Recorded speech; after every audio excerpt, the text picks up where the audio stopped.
Hello, everybody, and welcome to this week's episode of Washington Post Story Mode, the show where we break down the biggest video game news of the week. I am Washington Post video game reporter Nathan Grayson, and today I am joined by a very special guest, djWHEAT, who is here with me to talk about this week's big Twitch news that has pretty much everyone talking. How's it going? It's going great. Thanks for having me. I appreciate the invite. Yeah, of course. Very excited to have you on. Actually, wait, very quickly, because I forgot to hit the button. I'm going to tweet about it so people actually know. Um, That's good. That's good. yeah, right. Um, but yeah, no, so I'm really excited to have you on. We've talked a little bit before, and obviously you've been a figure in the world of Twitch and live streaming for about as long as Twitch has existed. And you've always been someone who I think you're very creator focused. You care a lot about the people doing the job and putting in the work, and so it's just really neat to finally get to talk to you uh, almost in person. This is Yeah, almost. close. One step closer, and thank you for that. I Mhm. mean, absolutely. Have been an online content creator since about 1999, and I Wow. know when I say that word, people say that's impossible, it's not. I was heavily involved in sort of the early days of live broadcasting when it was audio only, and that was I made was doing esports and was making content and shows Mhm, around that, and I just loved the live, setting. And mhm. I mean, a natural progression, I think, of the technology is live streaming. So definitely creator focused and continue to fight that good fight. Yeah. Well, yeah, and so like I think that the story of the week is maybe a an example, at least to a lot of creators from the outside looking in, of why it's important to fight that good fight. Because the basics of it for people who are tuning in and haven't been following this is that Twitch is reportedly, at least, discussing potential changes to the platform with regards to partners and how that program works. And the thing that I think has stood out to a lot of people is that there is a proposed sort of revenue share change where the idea is Mm, that currently some top talent, not everybody, it's actually like you might be able to elaborate further on this, but some top talent currently is negotiated up to like a 70-30 split. In some, I think, very high up cases, even better than that. But this would basically drop people back to 50-50. Um, just in general, like that element of it, I think is the thing that really got everybody talking and mhm. maybe even freaking out a little bit. Um, what do you kind of make of the fact that this is something that Twitch is talking about at all? Yeah, I mean, I have a couple of different opinions on that. So first and foremost, just for clarity, the 70-30 split, I think there's a couple different scenarios in which the 70-30 split became a reality. Some of it is legacy grandfathered contracts and or creators who, right, at one point or another had a 70-30 split, and as contracts or, different things at Twitch continue to happen, a lot of creators were kind of grandfathered into that, Mhm, to the point that you said about having negotiated a 70-30 split or maybe even better.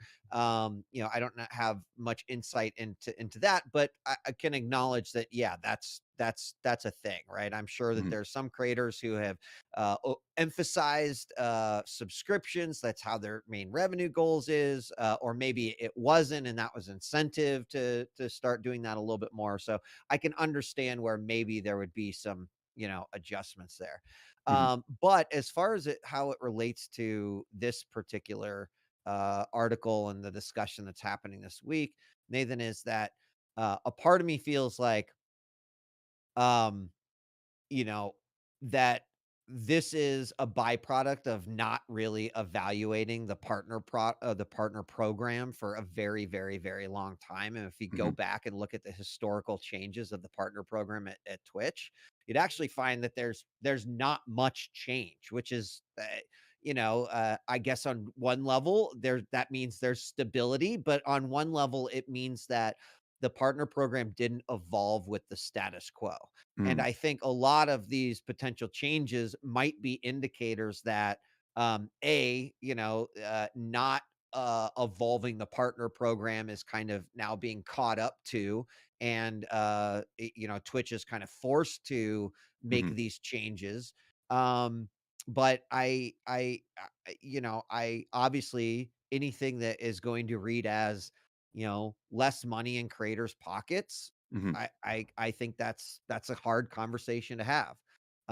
So, I understand why people are arguably upset, maybe even Mhm. confused over what this means, what it might mean. And look, at the end of the day, maybe the discussion around this means nothing is going to change, but Right, I do right. think that this is probably a good prompt both for the Mhm. community of creators and also for Twitch to, see the discussions that are happening and, what that could inevitably lead to. Right. Well, yeah, I mean, like, it very much seems like one of these things where it's turned into a big discussion, right? And, like, I think that there is varying levels of kind of, uh how people regard Twitch's approach here, but, like, Hmm. when there's a discussion like this, especially in your experience as somebody who worked there, like, Twitch pays attention to this, right? Like, the way that this has been received will almost certainly factor into their decision-making process around this, right? Yeah, gosh, how do I answer that? Um, Yes, I think that Twitch is aware of these conversations, but, like, Mhm. keep in mind, the creator conversation about rev splits has been something that Twitch has had insight to for Right. ages, right? So, on one hand, is this the straw that breaks the camel's back or that Mhm. tips the barrel? Like, I don't know.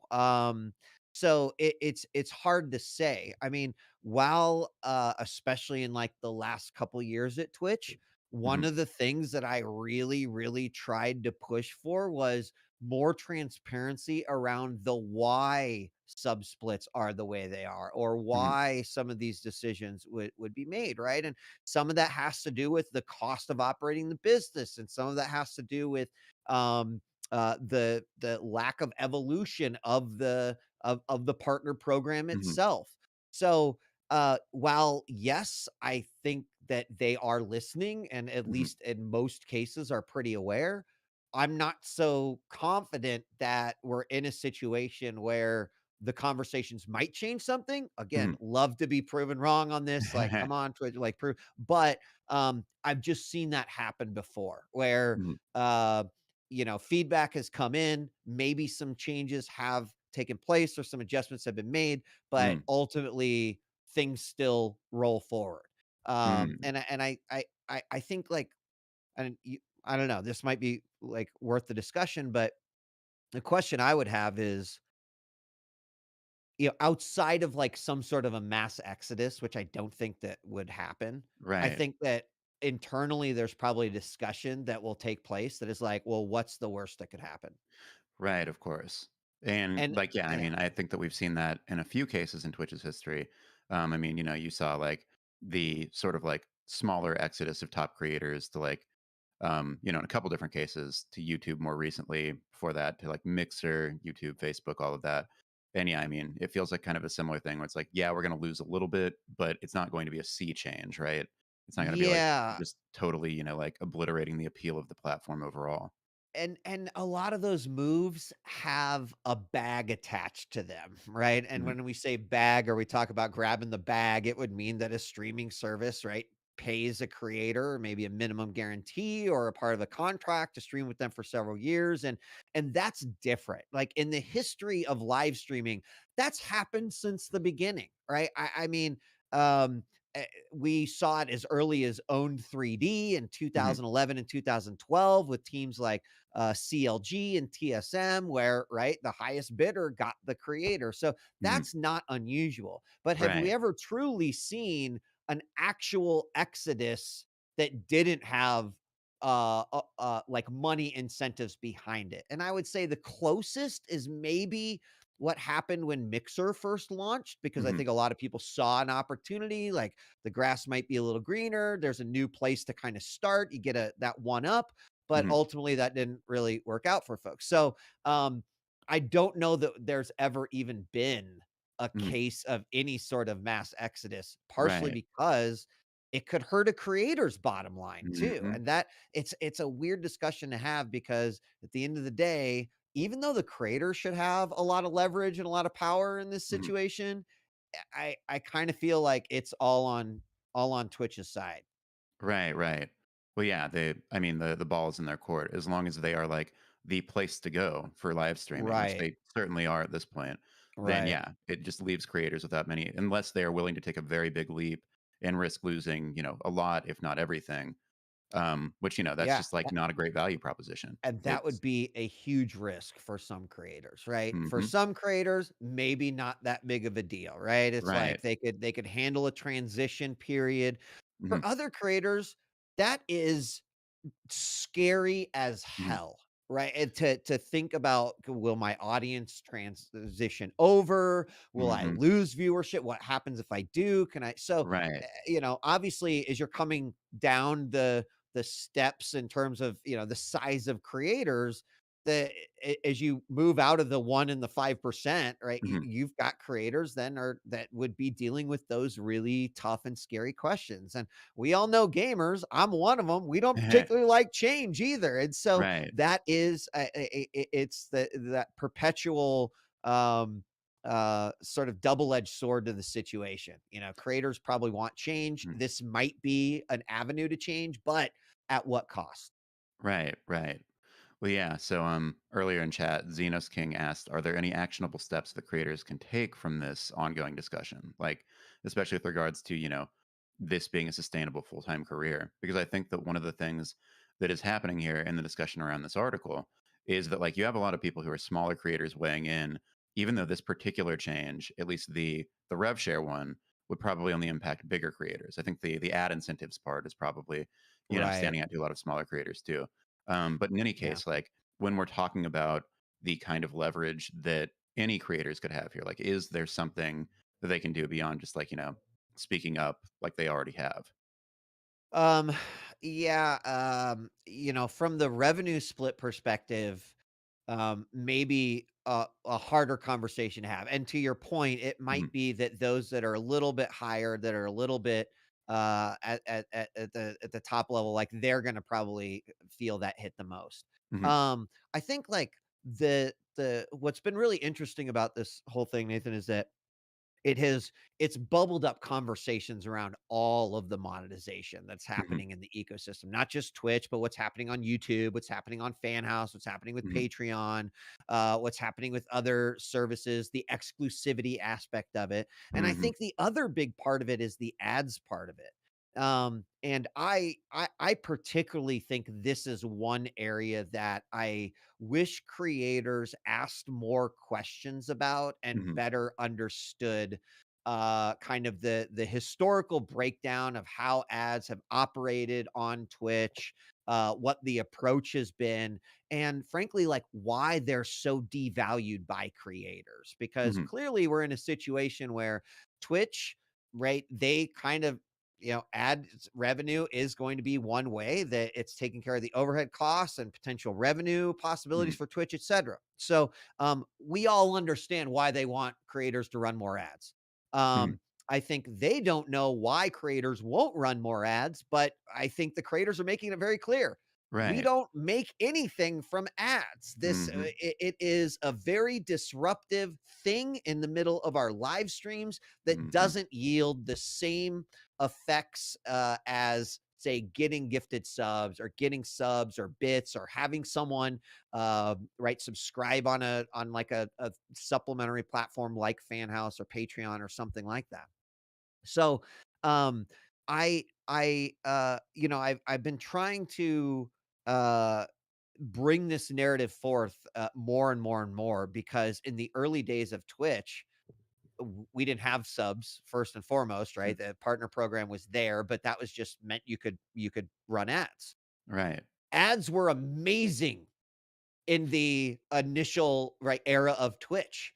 Creators were making a lot of money because creators were on a revenue split, right? Mhm, So instead of earning a flat rate CPM for ads that were being played, creators were sort of sharing with Twitch in the revenue based off of the CPMs that they were selling. mhm, Now, there then became a point at 2012 where those CPMs started to fall and there was like a ceiling on them. And so to kind of make or to create more balance in ads, it went to a flat rate.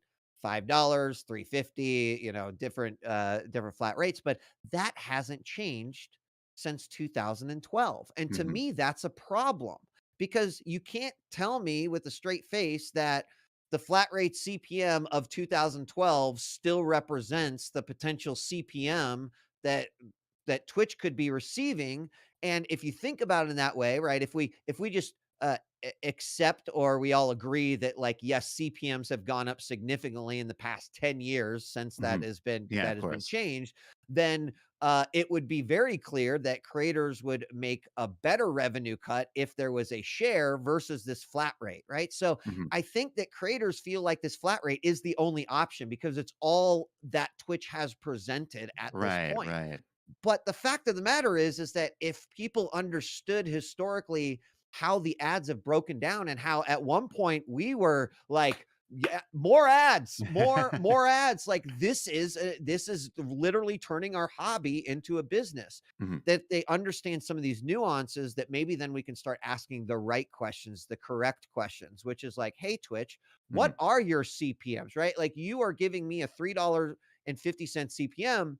Like, Right. what is the average CPM you're selling at? Now, I don't think that that's going to actually be revealed by Twitch, but Sure. again, if creators started doing the math, I do really do believe, and I know people are going to be like, wow, this guy's way, but I really do believe that if CPM rates are as high as I think they are right now in Mhm. the industry, and creators are earning a rev split off of that ad revenue versus a flat rate, I Mhm. think that creators would be like, "Oh my goodness, here is an actual viable and super, um well, I wouldn't say super reliable, but a Mhm. net new revenue, or monetization, possibility that they would probably run more ads, which then Mhm. would solve Twitch's problem of needing people to run more ads. But Right, it right. seems like there's a breakdown between Twitch trying to figure out, like, why don't creators run ads? Mhm. And we tell them, like, we need this to run or whatever, like, we need it to run Twitch and it's important. And then creators, unfortunately, are just like, nah, ads suck. Get them out of here. Like, I don't want to hear Mhm. anything about it. I wish that the conversation could happen between these two parties, right? So Right. this is partially on creators and partially on Twitch. And I don't want to, like, knock the creators and just say, you're all failing because you're not asking. I think this is a byproduct of the monetization and the partnership program not really evolving over time. And as Mhm. such, we're kind of stuck in this archaic way. And I don't think ads are ever going to be valuable to creators unless they Mhm. clearly show, yes, now they are making as much money as bits are, or as subs are, or gifted subs, or whatever that might be. Right. Well, yeah, I mean, like, also very quickly, I just wanted to say hi to a bunch of people who are in chat. Let's see. Hey, Kenny. Hello to Renee. Also, Renee, who streams on Twitch. Big fan, obviously. So it's cool to have you in here. Um, yeah. And hey, Cecilia, who wrote the article that we're all talking about. Um, but yeah, no. And they're also bringing up some really good points, which is, there's always the conversation, I think, when anything like this happens around the idea of streamers diversifying their content, because ultimately, when there are major changes like this, even possibly on the horizon, which, it must be reiterated, this is not necessarily set in stone, um, Right. then, I think that a lot of people are like, well, look, a platform can change, it can shift, it can change its priorities, and that can leave you in a compromised place. So, like, the best thing you can do is just, have your eggs in as many different baskets as possible so that you're not Correct. in danger, or at least you're not in like existential danger if such a thing comes to pass. But Yeah. then let's see. As Renee pointed out, like it's easier said than done to do that. A lot of creators like look at the idea of making content for another platform, which has very different demands. Like you stream on Twitch, that's one thing. Posting to Yes. TikTok is a whole different ballgame. And they're like, oh, I don't know about that. I'd prefer to just focus on doing the thing that I like, and maybe if I just put more time into that, it'll all work out for me. Um, Y- Yeah. yeah. Yeah, I mean I think, right, I kind of look at it in a couple different ways, right? Like, typically creators have what I would call a primary platform, right? My Hmm. primary platform is Twitch, or it's YouTube, or it's Facebook gaming, or whatever. And then I think creators then have supplementary platforms Mhm. that also act as, revenue potential. That might be Fan House, that might be Patreon, that might be OnlyFans, right? It might be a Spotify where they're like uploading podcasts or whatever that might be.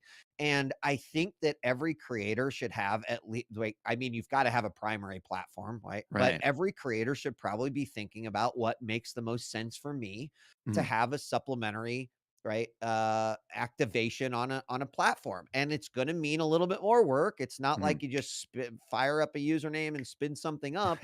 I mean, regardless of any of those platforms, if you choose to add TikTok as a layer, if you choose to like start uploading more VODs somewhere, Mhm. that those are all layers you could consider, but they also represent more time spent for the, for the creator, Mhm. which, then we could go down the rabbit hole of like that having an effect on a person, right? Just the constant grind that exists there. So there's a need for this additional income and for the diversification Mhm. overall. But then there's also that even when you're doing that as a creator, you're also still introducing like more work on top of it. Mhm. So again, it becomes a very difficult um evaluation of kind of the value prop, not only to the Mhm. creator and their time, but also to their community as well. Mm. Yeah, of course. And then, yeah, like as people in chat are pointing out, like it is really hard to make a living off of any of this. Like even in a best case scenarios you're talking about, where like, maybe if you're spreading yourself between a bunch of platforms, you are pulling in an income that can sustain you. It's a ton of work. And It's like a ton that's of if you work. make it into that upper echelon where you're making that money in the first place. I Yep. think that, one of the maybe upsides of the Twitch leak last year is that people learned kind of the exact percentage of creators who, at least through Twitch purely, are making even like minimum wage. And it's a very small number. And it's this Right. thing where like, I mean, I even remember like pitching the book that I'm writing on this idea of like, streaming and things like that. This is this like new career field. But if you actually look at the numbers, it's like, well, calling it a field might be overstating it in some ways because the number of people who can actually make the money for it to be a full-time career is vanishingly small. Um, Mhm. and it's just like, yeah, I mean, having these sorts of conversations, and again, like looking at, where things are at in terms of revenue splits and all of this, it's like, is there a way to overhaul and improve this that like actually feels plausible? Is there a way to make it such that all these people who are putting in this tremendous amount of work actually ultimately, like get rewarded for it? Oh boy. I mean, if I could answer that question, I'd be CEO of Twitch right now, I feel like. But no, I mean, jokes aside, this is not only a struggle for creators, but I think Mhm. this is a struggle for every platform that is out there, right? And Mhm. I think that you're absolutely right. It is really hard to make it in this space. Mhm. Um, I think there are some people that are perfectly fine making like a working wage, and they, maybe they live in a town or a city that is the cost of living is really reasonable, and um it really works well with their own lifestyle or maybe a spouse's lifestyle because we Mhm. can't, right, assume anything that but I think like that's the problem, and that's why the sub splits are such a heavy conversation, because Mhm. on one hand they probably seem like the easiest solution to all of this, right? Well, I know Right. how many subs I get, so if I had 20% more income, great. I know where Mhm. I'm gonna be. Um but that's just not necessarily the reality, right? So that's Mhm. why the diversification piece comes up. And why I think there needs to be more conversations around the ads part. I mean, the ads Mhm. incentive program, sorry, Twitch, that was not it.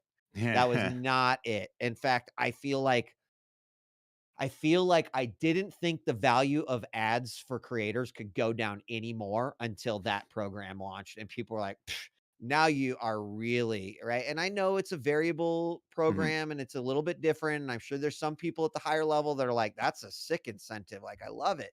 But Right. right, I've been streaming more lately after leaving Twitch. I have a Mhm. very like small but dedicated audience. I get an idea on what most like small mid creators would get for their incentives, and Mhm.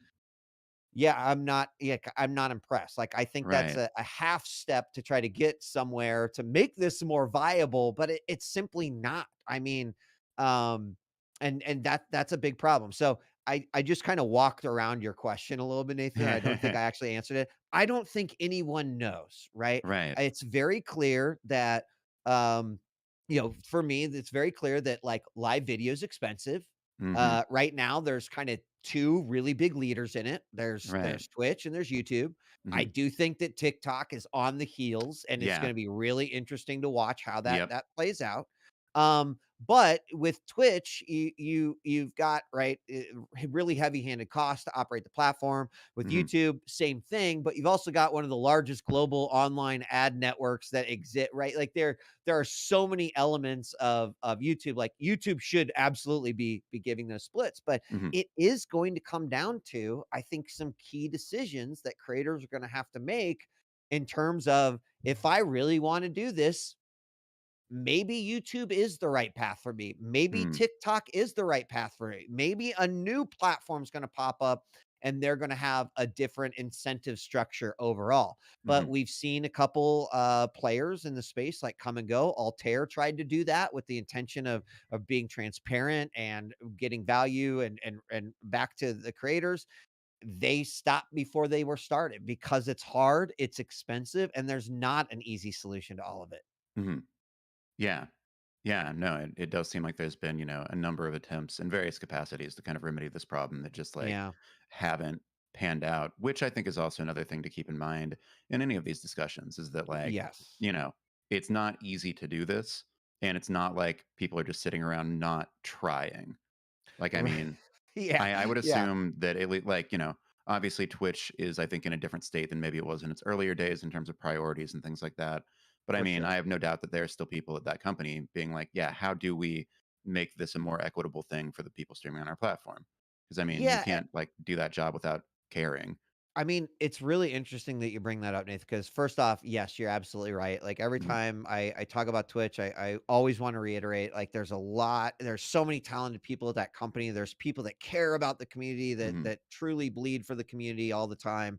Um, uh, obviously wish that more of those individuals were in leadership roles, not always the case. But yes, like give credit where credit is due. There's a lot of people that care deeply about the community. And I think Mhm. that something interesting was in this article that I think represented the efforts of that internal sort of groups and organization or attitude. And it was the idea, and I think it was near the end of the article that talked a little Mhm. bit about how this this conversation internally kind of started around almost benefits for streamers, right? Right, How right. right the possible vacation or subs Mhm. pausing, insurance or any sort of benefits along those lines. Now, Mhm. that stuff gets real complicated, Right. right? And I'm not Yeah. even going to start going into that. There's all sorts of things like yes, that's one of those things where if it could happen, it would Yeah, it'd be be amazing. amazing, But you're but working with like it's pretty contractors, difficult, so right? it's really, So, really hard.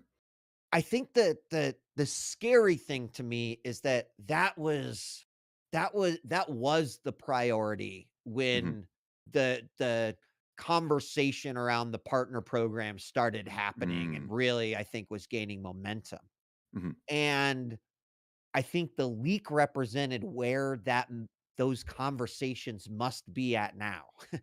Those are like that is they couldn't be further apart Mhm. from one another, right? In terms of like this was clearly what could be best for the creator, Mhm. even with the suggested or speculated changes, what there's actually beneficial to the creator, Right. right? Like that part's unclear Mhm. overall. And I think if you are going to make changes to the partner program, and future proof it, Mhm. the partners need to see some value, Right, of course. right? So, I think that is also one of the things that makes this article, a tough pill to swallow for a lot of creators because 'cause they're like, "I don't actually see anything that is beneficial to me as a creator with 200 Mhm. viewers, other than what you want me to like run more ads, or you might force me to run more ads? Like, I don't know. Yeah. Yeah, well, I mean, like, let's talk about that a little bit though, in Sure. terms of just like what the priorities here are for Twitch, because I think like, I mean, the headline in the article is I think telling, which is like seeks to revamp creator pay with focus on profit. And so I think that, the other element of discussion that's come up in the wake of this is like the degree to which Twitch is profitable and or seeking to become profitable, and how that informs decision making like this. And so, I mean, in your experience, how much is that kind of a driving factor in these discussions? And especially when you're talking about like you're saying that the original sort of discussion around revamping the partner program did seem to imply a lot of benefit for creators, but we've wound up at this point where at least the ideas being proposed right now don't really carry the same sort of like benefit. And so how did sort of a drive toward profit warp that? Like how did we get here? I mean, we got here by spending $100 million on the Overwatch League. Because imagine what $100 million could have done to revamp the partner program. I Mhm. hate to be so blunt and very critical of something like that, but obviously there was not issues with profitability or whatever when that decision was being made. Right. And I apologize because it actually makes me angry, right? Mhm. When I think about reading an article like this and then kind of spending and sort of the de-emphasis of partners and creators in general, um when, right, something like 100 million was put towards that. Like, I'm not suggesting, hey, don't, Mhm. like, take your risks, take calculated chances. It's important for the evolution and growth, but boy, was that a big miss. So I would say that probably, Nathan, after that, after the Mhm. failure that was Owl on Twitch, and that obviously no one recouped the Mhm. almost $100 million, that people started asking questions, right? And I think then we had an era of, like, we knew that creators were getting these $1 million contracts, and then we heard that, oh, they're pulling back on these $1 million right? So Mhm. I mean, I would have to believe that this has been a slowly boiling pot of water that has just Mhm. kind of sat on the stove with the heat. Mhm. It wasn't boiling yet, so it's just like Mhm. it's just it's fine. And now Yeah. it's boiling, and unfortunately, maybe it's too late to do something other than what might be considered drastic, right? Mhm. So again, I'm not, don't cut me out of context and say, oh my god, Wheat blames Overwatch for having the, that's just one So give me a second. I'm example. typing that headline Right, right now yeah, okay, get and the I headline publish out, it. yeah. It's an example that I think people should look at, because there's probably many others where, Mhm. right, money was spent here, clearly not money spent for the community or partners or creators, Mhm. and, hindsight's 2020, but imagine, right, like, what could that have gone towards in terms Right. of Right. revamping a program or evaluating something? And as far as I know, like, I don't know a creator focused program that's gotten 100 million plus, right? Outside of maybe, like, we're going to acquire creators. So, Mhm. um now in my experience, did I hear, like, did anyone ever sit down in a meeting with me and go, "Marcus, it's all about profitability now"? No. I Mhm. think that there was a lot of reading between the lines, Uh, right? And in reading between the lines, maybe there were some, like, nope, that's not a big deal to us. mhm. Yes, that is a big deal to, right? So I would say even the internal feeling is that everyone, I I'm hypothesizing here that Mhm. that employees feel like the message is being sent that it's a road to profitability, but that Mhm. might not be what they're hearing. Hmm. Yeah. Or the actions and around it, right? So obviously we're reaching an equalization here, and I think the the writing is probably on the wall. Mhm. But I cannot personally say that anyone ever said change this because it's all He about has money. profitability, right? Right. However, in the moving back from the community, like Mhm. feeling like community has less of a seat at the table. Those are all pretty good indicators to me that, right, that probably it's a path to profitability that is Mhm. becoming the major focus. Right, right. Well, yeah, and I mean, it's also like I think that there are multiple factors at play too. In chat, Xenos King said that basically, like, it used to feel like partners meant something more than they do now, and that makes sense, right? Because there are more partners now than there used to be by a Yes, significant amount. And absolutely, like, this is absolutely. another place where you look at that and you say, like, yeah, it's probably worthwhile to change up the partner program because it was designed around a completely different status quo. Right, Um, right. yeah, but it's a matter of, like, at this scale, how do you revamp something like that such that it doesn't diminish either the importance of that status or just, like, that it doesn't take away from what creators get right now? Yeah, absolutely. And again, I think that that is a byproduct of kind of sweeping the problem under the rug for a very Mhm, long time.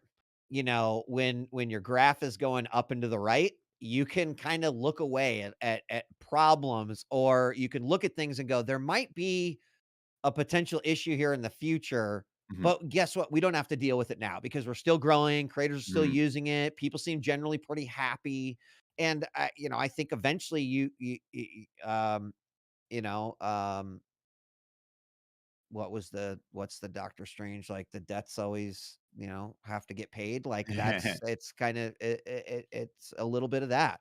mhm, Um, and So it's easy for us to sit here and in hindsight say, well, gosh, if they would have been thinking about revamping the partner pro, because it's not like it was never in the conversation and discussion. right, But if you look at the eras and the phases of right where this started to go astray, mhm, I feel like it was right around when affiliates were launched, right? mhm, Affiliates makes a ton of sense and made a lot of people happy. People at Twitch made a lot of creators happy. There's no milestone as you're working your way to partners. Suddenly, mhm, all of these individuals, these creators that want to make some money, that want to monetize on Twitch, they can. That mhm, was huge. But that also almost immediately created this divide where now partners are like, all right, so now we're seeing like, well, affiliates get this, mhm, we get this. So when are we going to get like the new stuff? And this was even clear when you talk to creators, and there was this misconception that like once you become partner, that mhm. suddenly you have access to a human within Twitch. At Right, one right. point, that was true. Mhm. But then the scale of the partner program Right, started it's to grow impossible as now. such and that should have been a big indicator. It's like, gosh, we need to really be thinking about this and be figuring it out. But Mhm. I can understand that when those moments in time are happening, people in the company may not have the foresight to know what the partner program will look like in another 3 years, right? Right. It's hard to be accurate with your predictions in that Mhm. regard. So, but here we are. Clearly there's an issue. Mhm.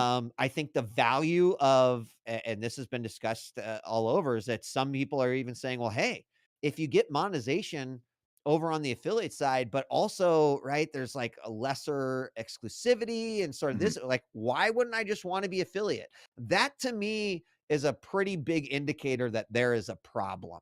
Right. So yes, definitely a revamp of the partner program is needed. Mhm. I hope that it could bring very visible value to both not only partners, but there's probably even another tier in there now, Right. right? As you're working your way from affiliate, because like my cat can get affiliate, like that's pretty easy. And there's affiliates that work their asses off. So, right, what's the step there? And maybe that's a Yeah. part of the partner program, but that scale of that Mhm. that is definitely that's hard. That's a very, Right. very difficult thing. But and last thing I'll say about this, it Mhm. also really goes to show how important the human connection is and was Yes. to building the Twitch community. And like Yeah. Nathan, I'm not going to name names, but since I've left Twitch, most of my work that I've been doing has Mhm. been with companies that can clearly see that Twitch has a really special community and like Mhm. something magical happened there and they want in on it. They want to Right. understand it. They want to learn more. And every single time I go to one of those meetings, it like it blows me away and eats me a little bit from the inside at the same time because I'm Mhm. like, how can Twitch have this yet struggle so hard to actually, go after it, to be like, "Damn, we do have this magical Yeah. thing, and we should double down on this because Yeah. that is a lot of our secret sauce." Mhm. Meanwhile, you've got these other companies who don't even have close to what Twitch has, and they're Mhm. like, "We want it, and we'll do anything for that." So, that to me has been like, that's been my tough pill to swallow because Mhm. I come out of Twitch going, "How can this happen? How can community and creators be so de-emphasized Mhm. when everyone else wants what they've got?" Right, right. It's yeah. Yeah. Yeah, no, it's definitely I mean, it's completely wild. And yeah, I think it's one of those things where it certainly, like, reflects a sort of, like I think it's kind of that whole mentality of, like, when you have something, you don't really necessarily appreciate it to its Oh fullest my extent. gosh. And I think, like, thousand especially percent, yes. yeah. And I think, like, in this case, um, like we were saying earlier, there's not really been an exodus ever. So there's not this idea in mind of, like, maybe we're gonna lose it. Because, like, you just when you've never even come close to losing something, you can't even really imagine what it would be like. So it's very easy to be like, well, we can make this change and that change, or like we can, sort of be non-communicative here, or whatever, Yeah, and it'll be okay. Like we're gonna wake up tomorrow and everything's still gonna be the same. and Um, I yeah. mean, honestly, the best case scenario right now would be, is if Mhm. there was an alternative. If there Right. was at least a way that creators could safely explore what that alternative might be. Mhm. Maybe that would be, a substantial wake-up call to Twitch, or Mhm. a at least a stop down and evaluate what's going on, or, I mean, I hate to say it because I love Twitch, I love Mhm. creators, I love this ecosystem, like, at this point, now that I don't work for Twitch, like, all the platforms are like, I equally love them. I Mhm. love what we saw YouTube do with Courage the other day, where they brought him in to talk to the all hands, then he got to talk to critical individuals in the company. Like, Mhm. I'm gonna just be all about what these companies are doing that I think is the right thing for the creators. But the best case that could happen is a world where creators could see if the grass is indeed greener on the other side, and that might not only level up like Twitch, but Mhm. also TikTok and Facebook and Right. YouTube, because everyone seems to be totally okay being in their lane. But the problem is that people staying in their lane, it's not really what is best for creators right now. Mhm. Yeah. But yeah, but it's also one of these things where, like, people in chat are asking like what would a good alternative look like and how would that function? And like what really stands out to me is that like Twitch was born of a very particular and very different era than we're now in. Like the internet is so different now than Oh, it yeah. was when Twitch started. Um, and like I think that the seeds of a community like what Twitch has now, like they were planted in a different time. And like that exact approach is just impossible to replicate at this point. And so then you get into the question of like, what is it possible to make something similar? Like, or are we just past the point where Um, that's a possibility? the weird thing is that at one point in time, Nathan, I Mhm. think I would have said no because it's hard to copy and paste culture, Right. right? But over the last 3 years, I think it's pretty clear that like Twitch culture has sort of just like been absorbed into internet culture Right, in a right. lot of way. Like, is there Yeah, we some have people in this individual chat saying unique mongoose, culture? so Right, exactly. So, like, yes, of course, each individual channel has their own culture and whatnot. Mhm, So, great, cool. Culture's not really an issue anymore, right? I think, mhm, like, if you're gonna build something, you better have emoticons, you better be able to support BTTV, or, mhm, Franker Facey or whatever, right? All the things that are gonna make that chat. You've got to have video, you've got to have chat, like that's gonna help us copy paste the culture. The mhm, thing that can't be copied and pasted is the technology behind it. mm, And it's just so hard for someone to say, we're gonna do it because you're either starting from scratch to build your own infrastructure, which is a huge investment, Mhm. or you are leasing and or buying the bandwidth to run something like that, which then makes it incredibly difficult, if not impossible, to sustain. Mhm. And so in so many other cases where pushing, you know, petabytes of data is like it's not a thing, I think you can do some copying, pasting of technology, and there's some other ways to maneuver and improve and think more about the creator experience. But if like the showstopper every time is like, I've got the greatest idea, I can solve all of this, but I Mhm. don't have the technology. And if I did have the technology, I don't have the funding or the incoming revenue to even support the cost of that. I don't know if it's possible, Right. right? So in some ways, we have to rally behind all of the platforms Mhm. to right make the right changes to create the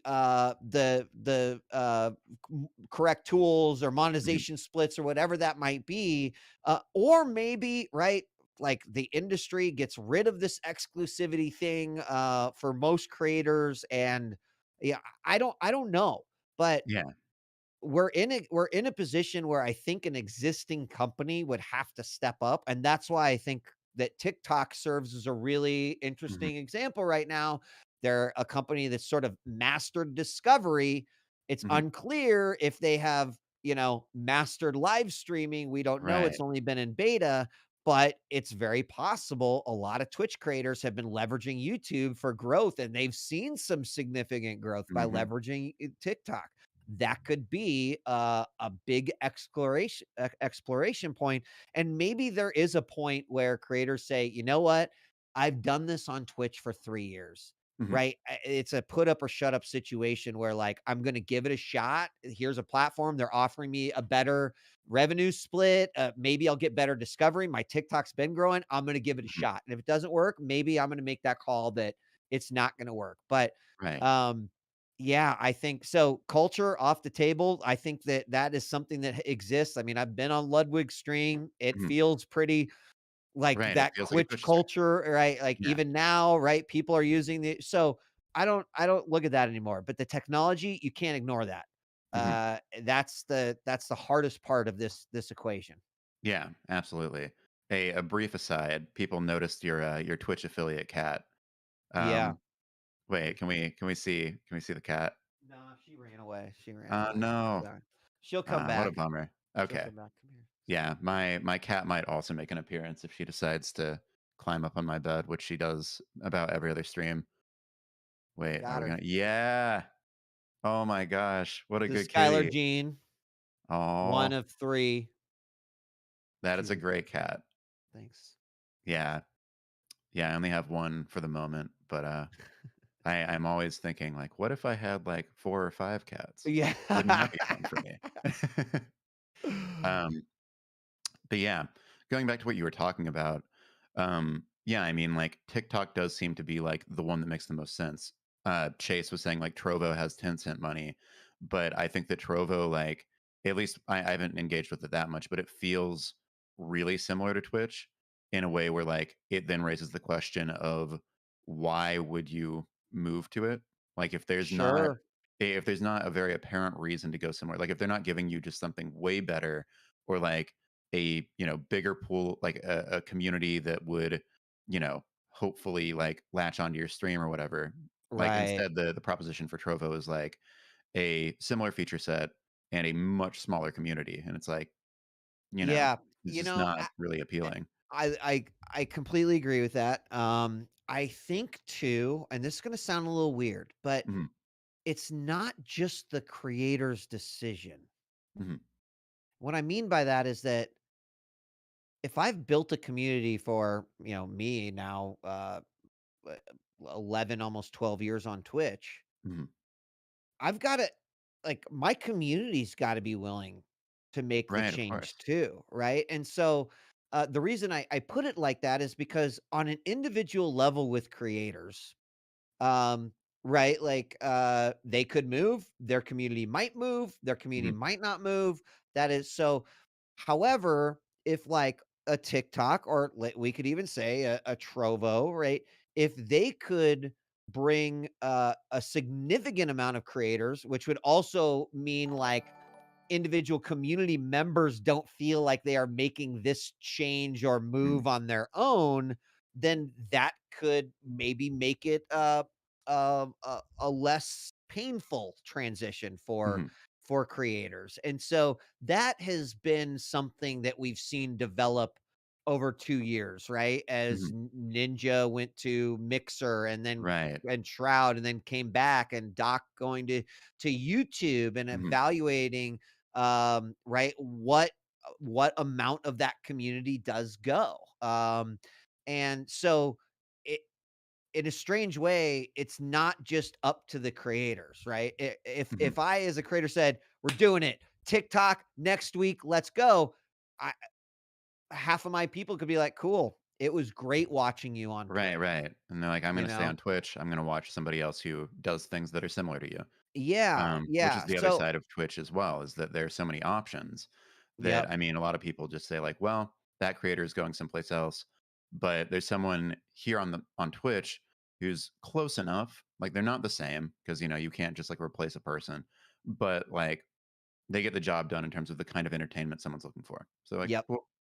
Yeah, exactly. So, not to add another layer of complexity to all of it, but I mean, that's like the fact of the matter. And even for me, a Mhm. big Dr. Lupo fan. Right. He switched to YouTube. I still tune into streams every once in a while, but I was watching him pretty consistently daily Mhm. on Twitch because I'm Right. spending most of my time hopping from esports, going over here, Mhm. doing these things, and I don't necessarily have that same experience. Now, on YouTube side, I think if they went down a big discovery push, Mhm. if they actually made YouTube a little bit more like Twitch from a discovery perspective, I think people would be like, "Oh, well, I'm used to this," Right.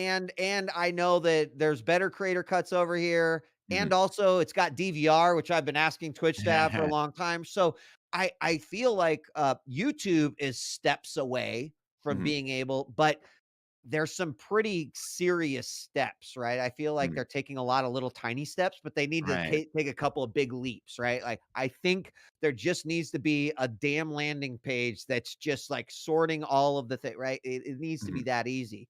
Um, Yeah. It's one of TikTok, the oh. they kind of have the same sort of thing. Right.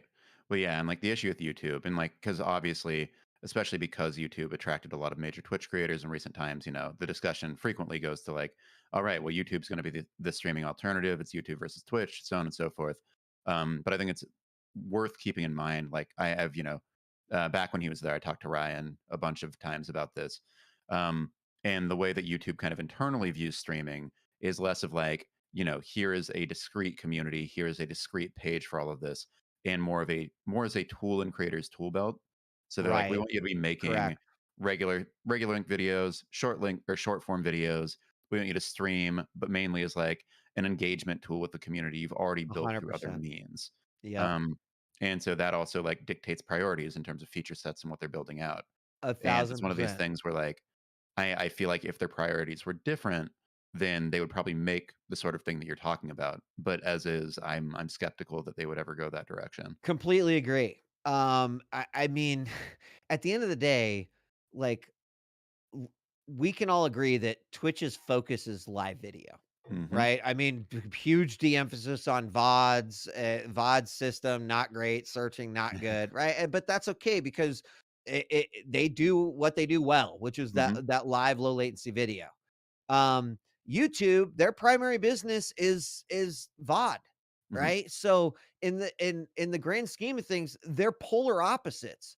Twitch, 99% live, 1% VOD. YouTube, probably 99% VOD, 1% streaming. I mean, by the Mhm. number of videos that are uploaded and watch time overall, I think streaming is like a drop in the bucket. Yep. So that is like that's a really weird thing, and first and foremost, like, historically, companies don't usually make a drastic swing, like that in one way or another. I would also imagine that just, like, the giant, red tape cog wheels of YouTube are difficult to navigate. I'm sure. I mean, Oh I yeah. talked with Brian about that a little bit too, and Fwiz definitely was like, it's not easy. So again, unfortunately, neither of those scenarios set up very well for creators. Hmm. And I'm not saying YouTube doesn't care about their live streaming or their creator. They clearly do. Right. Like Oh they yeah, they definitely clearly, do. yeah. But in the grand scheme of things, I think that it's still um, it's still tough to expect one company to, like, double down in one area over the other or change Hmm. those priorities drastically, and yeah, that's a tough blow for creators, I think. Yeah. Yeah. Absolutely. No, I mean, it just leaves them again, there's just not the kind of, like, Twitch alternative that people might want, and, like, their best option is a platform that's still markedly different, and has, like, a whole set of different requirements in terms of the kind of content you make and what you do. Um, Yeah. but yeah, I mean, like, kind of, you know, going into a different, more granular subject for a moment because I've Sure. I've had this question on my mind for a minute. Earlier, we were talking about again the idea of revamping the partner program, and like sort of the way that that conversation began and what that could have looked like in an earlier era or what have you. A line in the article that stands out to me that does seem intriguing is the idea of it says another option is to create multiple tiers and set criteria for how to qualify for each one. And I'm curious as to like, do you have any knowledge of what that would look like? Like, what is the idea there? Because obviously, right now, there's partner and affiliate, and the lines between those things are pretty blurry. And partner, Yeah. isn't really what it used to be in terms of like the priority you get from Twitch. So, Sure. like, what would these tiers look like, and how would they remedy that kind of fuzziness? So I think that the let me like figure out what I feel like I can say here. Mhm, Let's just say that, like, typically, historically, tiers were represented by CCU. mhm. Makes a lot of sense, Yeah, of right? If course. you were like, how are we going to break these down? Right.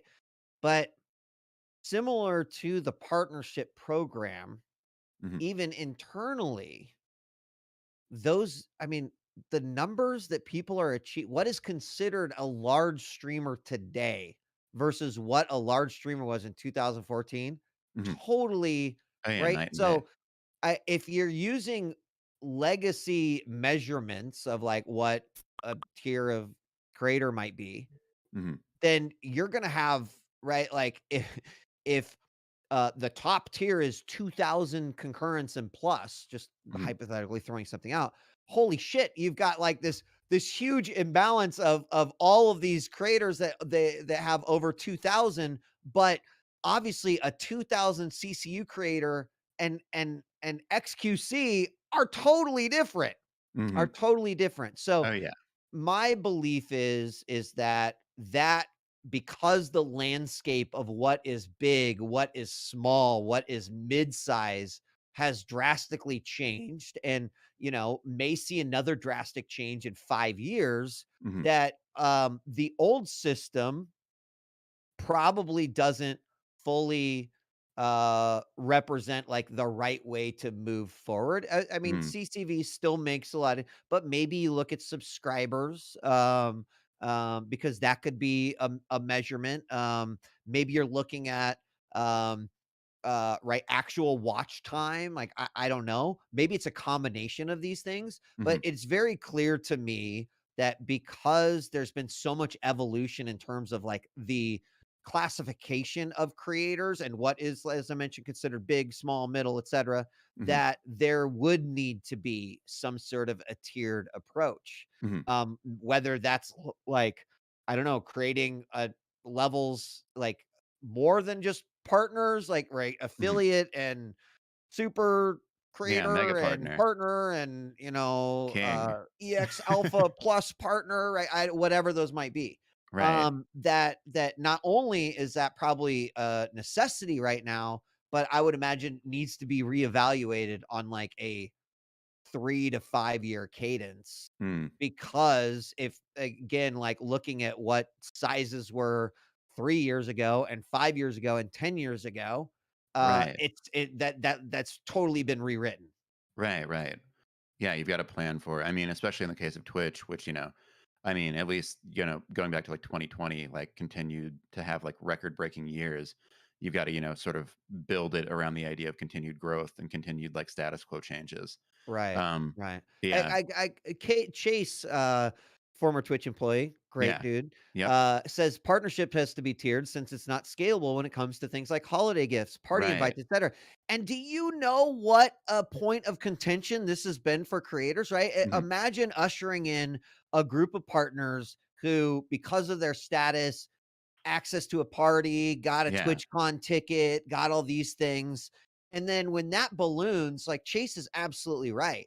Hmm. Because that didn't evolve, right? You set this expectation, and instead of like resetting Hmm. the boundaries or the criteria or whatever, you just took it away from people. Right. And how do you think they interpreted that? Hmm. Why, not well, and I Yeah. don't blame them, right? The same thing happened with support managers, like, there was, I think still to this day, there is some sort of mythical belief that if you get partner, that you get Hmm. access to a human, right? Right. And Right. not that's not a thing. Right.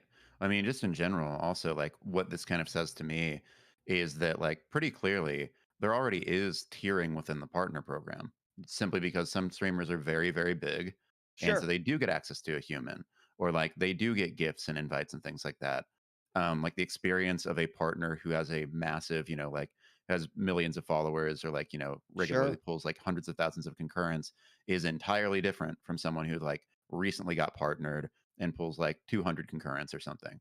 Like those are not comparable experiences. And so it's very odd to have them assigned the same name because Right. like they're miles apart. So I mean like the tiers already exist, they're just not delineated. Yeah, I mean, you're absolutely right. I mean, you can look at it and like we could go through a Twitch tracker, Solinum or whatever, and we could probably like start bucketing creators and whatnot. Mhm. And no one really likes to be measured in that way, but if there's one thing that's clear, regardless of being measured or represented that way, I think like creators just want to understand what they get and what they Mhm. don't get, right? Like, Yeah. what do I get for being a plus partner? Do I get a partner manager? Do I get Mhm. access to developmental resources? Do I get to participate in Twitch rivals? Do I get to like I think that a lot of partners just have no idea what their opportunities might be, what Mhm. options might be, etc. So, I think it's equally important to define those so that creators know like, hey, if I do move up to this right, if I become this size of a streamer, or if I Yeah. do these things, and that probably would be beneficial. It probably would sting. Like I know I would hope that I would continue to be a partner, but I'm gonna be like, small, cutesy, pea sized, adorable partner. And that's okay Yeah. with me as long as, right, like I get some sort of value as that partner. And like Mhm. understandably, like if you're Pokimane, like sure, I all hail the queen. Like you deserve what you've built, and Right. any additional perks that may come from that. But if they're not outlined, well, what does that do? And it just like creates more animosity. Right, it creates Um, strife. And within a right. community, you don't want strife, you don't want, like, Yes. division because that undermines the point of a community. Yeah. Also, Yep. TL Taylor is in chat, which is dope. Hi. What's up, I'm a TL? big fan of her work. But yeah, she was also saying, "I'll never forget the strange vibe of the PAX East booth last time Twitch was there. They had, like, exclusivity access for partners. Everyone was just standing outside the barrier, kinda staring at them as they were slightly elevated." Yeah, it was Yeah. it was a little weird. And like, Mhm. look, I'll be the first one to defend Twitch here and say this is a really hard thing to scale. Right. Anything that involves human connections, human interaction, it's a tough thing to scale. But Mhm. that's not an excuse for trying to tackle it, at least, right? I think Mhm. one way that Twitch definitely tried to tackle it is like TwitchCon. How do Mhm. we create the biggest Twitch party that can Right. happen? And I Right. like that to me, like that was a really great great effort. But now, of course, like as TwitchCon's grown, I think, now who gets a ticket? Who doesn't get a ticket? Like, Right, of why if course. I'm this partner, do I get it? I used to get a free ticket. How come I don't get a free Mhm, ticket now? So if you're not constantly evaluating that and thinking about the scale, and mhm. this is why I was always just pushing community down people's throats. It's like, I know this might not be at the forefront, but like, look, this is what's happening. This is how creators feel. And if you don't talk to them, you're not going to know how they feel. And then they're going to go Mhm, to Twitter and then they're going to complain about it. Then you're going to be like, why do partners complain about, right? So it's mhm, just like, it seems like this cycle that might need to change well, it does need to change, but might stop and then change because of right this article and these proposed changes. Like, I mhm, don't know, maybe it is going to be a ripping off of the band-aid, and it's going to like that's going to hurt for that few seconds, but maybe it will end up being much better for the collective of creators who are partners or affiliates or whatever mhm, other tiers or labels that might be put out there, because at least then you clearly know, I'm this, I know how to work towards this, and I mhm. know I get this. Right. Right. Well, that's the other side of it too, is like if you create a program that has clearer paths like that, you also give people clearer goals. And they know, Exactly. yeah, because I think Exactly. the other issue is when people make partner, they don't know what they're going to get anymore, and they, like, there's still that old idea floating around, not just of, like, human connection through getting partner, but also of, like, "Alright, I'm set. I'm partnered now, and so, like, I win. Yeah. I beat Twitch. Now the rest is just gonna be it's Right. all gonna Yeah. come naturally." And it's like, "Oh, Yeah. no. Not even a little bit at this point." Um I the other thing too is that like there there's never been a page that you can kind of visit to Mhm, even understand, right? Like I there are so many partners that I still talk to today that's like, "Hey, if you go to the help portal and mhm. you are a partner and you're signed in, did you know you Yeah. can like you can gift sub like a permit sub to like bots or certain accounts that you might use within your channel? No, I had no idea. Did you know you could like build teams and do that? Right. So Mhm. even the things that have existed at Twitch for years are not clear to new partners and creators that they have Right. access to those types you know, value adds or Mhm. value props. And right, just so maybe the declaration of tiers and better understanding the path and then having like a clear, like, here's what you get. Mhm. That would be at least a step in the right direction. Um, Right. Yeah. Yeah, no, I mean, I think that makes perfect sense. And yeah, I mean, if nothing else, it seems like, that could come out of this. But yeah, even yeah. beyond that, because it's like we keep coming back to the idea of scale. And it's like, yeah, as Kenny in chat says, like, how do you scale what essentially is this outcropping of like the idea of like the American dream or like Hollywood celebrity culture? Because after a certain point, like Twitch at this point is so large that like the biggest Twitch streamers are just straight up celebrities. And like, how do you how do you scale like it's so interesting that there can exist a platform that can have just like normal people on one end, and you've got to be like working toward paying them in a way that's sustainable. And Yeah. at the other upper end, people whose lives are entirely different, just like unimaginably different. Like Yeah. literal celebrity status, can't go to the grocery store without being like mobbed by people. Um, and like having to cater to both of those ends of the spectrum is like just this problem that to me seems to always be getting more complicated. As long as the platform is growing, that problem becomes more difficult. Yeah, this is what I feel like my new life's work is going to be Mhm, is taking everything that I've learned about community over the last 20 years and mhm, specifically um the very specific things that were done at Twitch and mhm, like trying to figure out the answer to that problem. mhm, Here's what I do know. It's really hard. The human connection of scale is even harder. I do believe that there are solutions, but there has to be a commitment to those solutions, mhm, right? I do think that that has been one of the big problems, is that Mhm. I think there have been a lot of great proposed solutions within Twitch, but if there's not a commitment to the community, Mhm. those are not like, again, those are going to be knocked down on the priority, right? Like, um, I I I think that I I I mean, I don't wanna go too deep into this because we'll hit a lot of but I guess my point I'm saying is that after everything I've been through at Twitch, after Mhm. seeing clearly, like, what worked really well and what hasn't worked really well, after seeing what, was net new, like Mhm. TwitchCon, but also what was taken away, um, I think that clearly there is a way to tackle scale. It does change and evolve, right? You We're never in like Twitch would never be able to offer the same kind of experience Mhm. that was offered in 2012 and 2013 and 2014 today because of that size. Mhm. But again, I think that if you're growing and as you're seeing this ballooning and you're having to think about scale, I think if Mhm. you're actually taking steps in the right direction, you're going to be in a lot better place than you're at now. And I don't Right. know the answer to this yet. It is something that I think about literally every single day, especially in a lot of the work that I've been doing post Twitch. Mhm. Um, because, I wish I could go back in a time machine and, like, redo 2016 to 2022, right? Mhm. I wish I could redo it with commitment on community and Right. commitment that, like, yes, it's not gonna be easy, but this is important.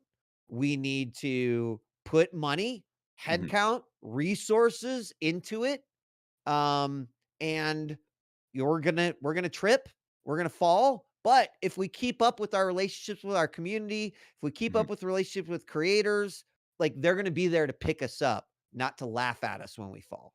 Right. So, Right. Yeah.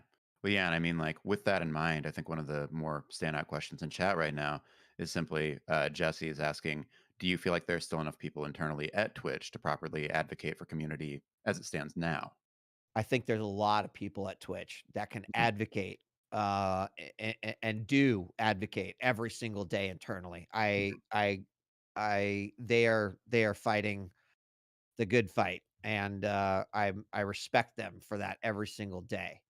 I think that I was in a unique position as on the kind of founding team of Twitch that I had a relationship with leadership that Mhm. allowed me to like send an email to Emmett and be like, Mhm. Emmett, this is dumb, right? Can we at least like stop and think about this? And that changed as over time, right? As the company gets Right. big and whatnot. But I was lucky enough to be in a situation where I kind of felt like if I wanted to throw some weight around, I could throw some weight around, right? Mhm. Unfortunately, it got to a point where, like, it didn't matter. No one cared anymore. It's like, can someone, like, wheelchair wheat to the old man's part of Twitch? Like, we don't wanna listen to this guy anymore, and that's fine. Mhm. But my bigger concern is if they don't have commitment from leadership Mhm. to advocate for community internally, if they're just talking to a wall, Right. they're gonna be in the same position I felt like I was in when I left at the beginning of this year in a couple of Mhm. years, where, Right. like, I I you know, I one of my famous quotes is that all I want more than anything is to work with people who give as much of a fuck as I do. Mhm. And right, like that's what those people aren't getting Mhm. at Twitch right now. So you could take 30 of the most internally super advocates for the community, Right. but unless the leadership is like, yes, I'm on board, and Mhm. here's the resources, and here's the money, and here's how we're going to integrate more community into our product design or our product brainstorming or whatever. Like, Mhm. if that's not there, they're going to be doing what I've done for the last 4 years, which is like yell at the clouds. Mhm. So, um So the answer is yes, there are people there internally, and I think there kind of always will be. Mhm. But the question is like, is the leadership going to allow it? And right now, I don't think the leadership is on board with that. Mm. Yeah, which is, I mean, it's a sad thing to think about, right? Especially because, like, I think a lot of people in chat right now are reflecting on the times when, Twitch was more community oriented, albeit smaller, and like, uh, getting very nostalgic about it. And so the fact that leadership is not really on board to facilitate a scaled up version of that is like, oh well, that's sad, Yeah. because though those days are not coming back.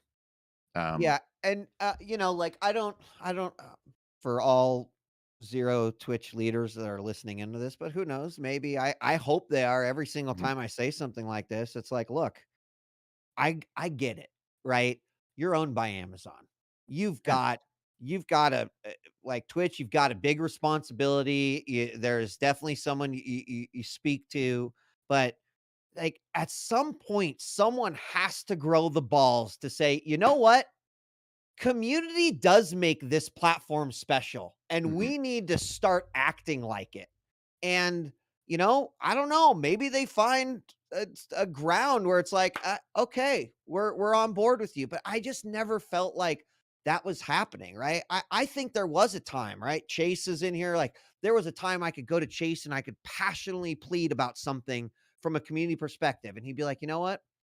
Thought about what you said, makes a lot of mhm, sense. Like, let's do it, right? Like he had the sort of ability to go, yes, this community is important, or right, and many right, other creators, or excuse me, leaders like that. But if if no one's willing to kind of even listen to it mhm, or be a sponsor for these ideas, I don't know what to say, but it's gonna keep going the opposite direction that I think we all want it to go.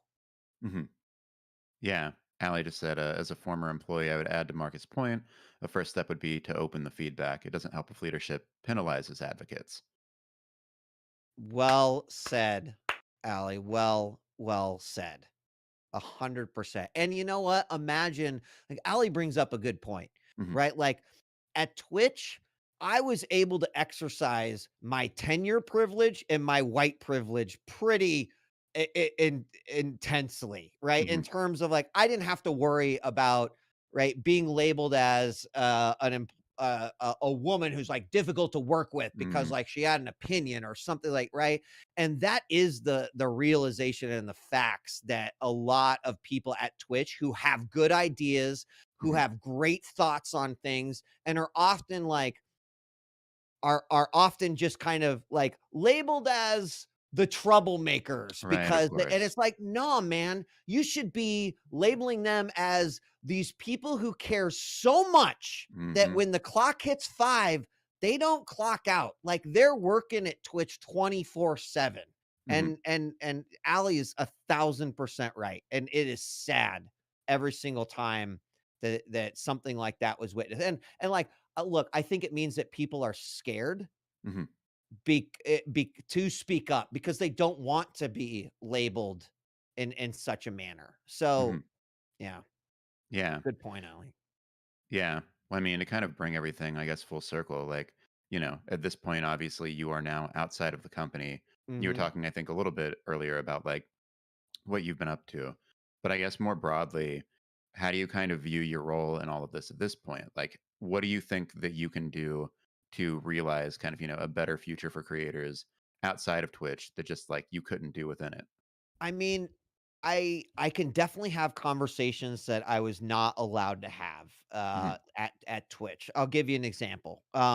Right, I want people to have the conversation about why sub splits are the way they are. Right, I Hmm. want creators to really understand that 50-50 is not because Twitch is a bunch of greedy assholes. Like Right. 50-50 is because it's a very, very expensive platform to run, right? And I've done some streams where we've broken it down and we've looked at like what an hour or 5 hours or 8 hours of a stream could cost, and like to really try to bring those things together because I know it doesn't help But I do think that being informed, being aware, like understanding these space, that is going to help you if you see a brand new streaming soft or streaming service fire up and they're like, we give 100% of all of our ads. Then if you have that knowledge and understanding, you're like, that's kind of a red flag to me because like, how are you paying for all this bandwidth, right? And so Hmm. for me, it comes down to just encouraging the discussion, right? I think that the things that I can be most helpful with is to continue to be an educator, Hmm. continue to, give my time and my experience to the creators in this space irregardless of what platform they might be streaming on. I think that I can be, an advocate for change. Hmm. And I think the other big piece is that and this is something I've talked about before too, is that I think there is more power in collective than creators realize. And Hmm. I don't think they have to look much further than Twitch do better. Right. Right. So Yeah. I would love to see a more rigid mobilization of creators, right? Hmm. Like, I mean, I'll tell you what, I've had these thoughts like for many, many years, but Hmm. if if if just throw the egos aside, if all the creators just got together and it's like, let's put together a document of like the 10 things that we want to hear from Twitch about, we want to see change on, we want to see implemented, and let's like write this out in a very professional way. And then every creator on the same day at the same hour hopped in and everyone talked with their community about this document that the larger community group put together, right? And I Hmm. know a lot of people say unionize, unionize. It's like, you know what? That might be a step down the line, but recognize the power you have as a collective now. I Right. really do think that that's when Twitch listens the most. When Hmm. there is a collective that is like, we are doing this and we're doing it together because this is what we believe in and this is what we think is right and this is what we think is wrong. But Hmm. that's just, it's not done enough. And so I do think that um that is one thing that creators should. And so how does that, maybe I need to step up and stop talking about it and maybe like mobilize something like that.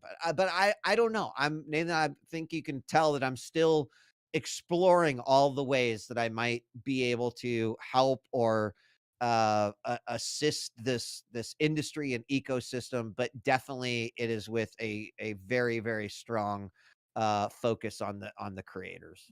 Yeah.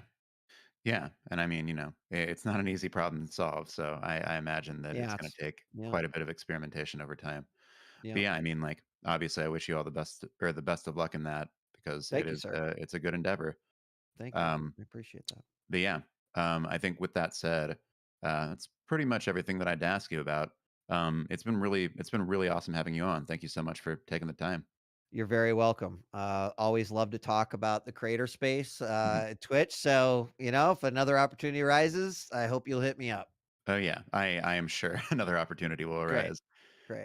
But yeah, in the meantime, thanks for coming on. And then also to people watching, there is another segment of the show after the interview portion. You obviously don't need to stick around for that. You can take off whenever. But yeah, I'm going to break Great. down some more news really fast, and then I don't know, right off into the sunset triumphantly. Um, All right. Thanks, yeah. Nathan. I appreciate it so much. Thanks everyone on production side too. Yep. Take Thank care. you. Peace. Bye. Right. So don't leave, people who are here. It's been really good having such an active chat. Would love to keep that going. I'm going to break down some other news that happened this week because it's been a pretty eventful week for kind of like a season of video games that's usually kind of quiet. Um, so let's see. The other big thing that I think happened this week that is very Twitch relevant is that Overwatch 2's beta launched and has been a pretty big presence on Twitch for the past couple of days, largely due to the presence of Twitch drops, which basically, in this particular case, allow people to gain access to the beta itself. So, like, that's a very big incentive. The basic structure of the program is that it ran only yesterday, and if people tuned in to specific streamers, a lot of big names for 4 hours. then they'd unlock access to the beta, which of course everyone wants to play because they're curious about it. And justifiably so, because Overwatch has kind of been out of action for the past couple of years, I would say. I mean, like it's still been getting updates for balance and things like that, but there has not been a new hero since 2020. There have not been many new maps. You know, it's been very clear that the bulk of Blizzard's development effort on this game was going into, or on the series was going into Overwatch 2. And so, like, this has resulted in record-breaking numbers on Twitch for Overwatch on the first day that the beta was live in any capacity, not even to most people. It broke its all-time record, hit 476K, which is higher than it was before. And then yesterday, it went to 1.5 million concurrent viewers, which made it the top performing game on the platform. And yeah, is also wild for Overwatch because like for all of the game's popularity over the years, it's never really been like a big streamer game. I mean, like it has, you know, a dedicated community, but it's never been like it's never been like up with, you know, League of Legends and Minecraft and Valorant and things like that. It's always been kind of like its own little corner of Twitch. So like that was successful on Blizzard's part, but will it have staying power? That's kind of the bigger question. And like my inclination at this point is to say probably not. We'll see. Um, because just like it's more Overwatch.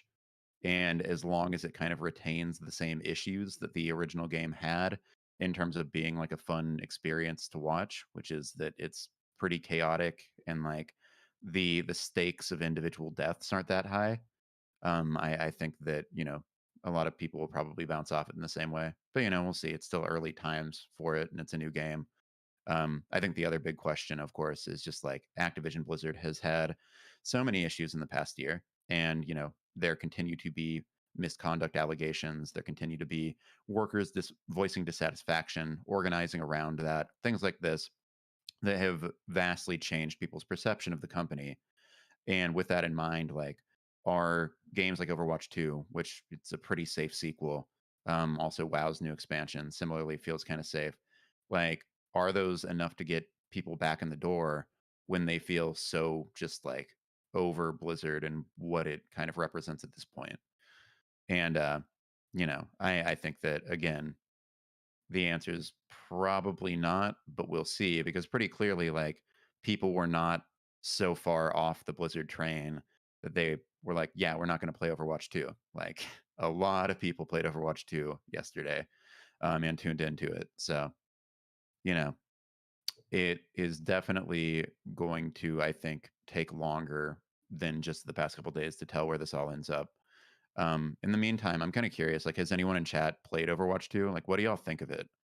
Because I mean, my personal experience with it has been like, yeah, it's a lot like Overwatch 1. And I mean, like, in some ways that are good. Like, I haven't played I played a ton of Overwatch 1 in like I'd say between like 2016 and 2018. And then I kind of fell off of it. And I, you know, hopped in and started playing Overwatch 2. And I was like, man, this game feels really good. Like this game is still very fun, just from a like the standpoint of what you do moment to moment. Just feels good, feels nice, sounds nice. It's a well constructed game. Um, but at the same time, after a few matches, I was like, okay, this is, you know, I'm kind of back in the same place I was years ago. And I don't really feel like I'm having a markedly different experience despite like the fact that it's 5v5, which makes it a very different kind of like the pace of matches and kind of like the way that it unfolds or the way that games unfold is different, but it's still like, yeah, it feels good, but is it worth paying $60 again? It's a good question. And also like even that part is unclear, right? Because eventually Overwatch 2 and Overwatch 1's clients are going to merge. So like will it even be worth paying $60 for just in order to access like the content that will be designated Overwatch 2 content? Because Blizzard doesn't want to split the player bases. So how much of this is just going to be a literal patch for Overwatch 1 when it launches for real? I mean, I would be willing to bet based on that philosophy, a lot of what we're getting in Overwatch 2 is just going to become part of 1 immediately. Like you can't merge the clients and not have most of this content just end up in the main game. Um, played for 2 days and I like it less than Overwatch 1. Why? What are your I'm curious, like, because I have a similar I've seen a similar sentiment from a lot of people, but I'm curious about like which particular things do you stand out as worse than Overwatch 1? Is it just kind of like what 5v5 does to the way that matches play out, or is it like something something bigger or something more specific? Because like I feel like yeah, it is a I think that what I've seen people talk about is that 5v5 and the way that Blizzard has structured it, especially with regards to like there's one tank, there are no off tanks now. Um, and like just the fact that that means that everything feels kind of like Overwatch 1's dive meta. So it's sort of like, you have your supports, you need to protect them. The other team's going to be just gunning for them as quickly as possible with as much DPS as possible.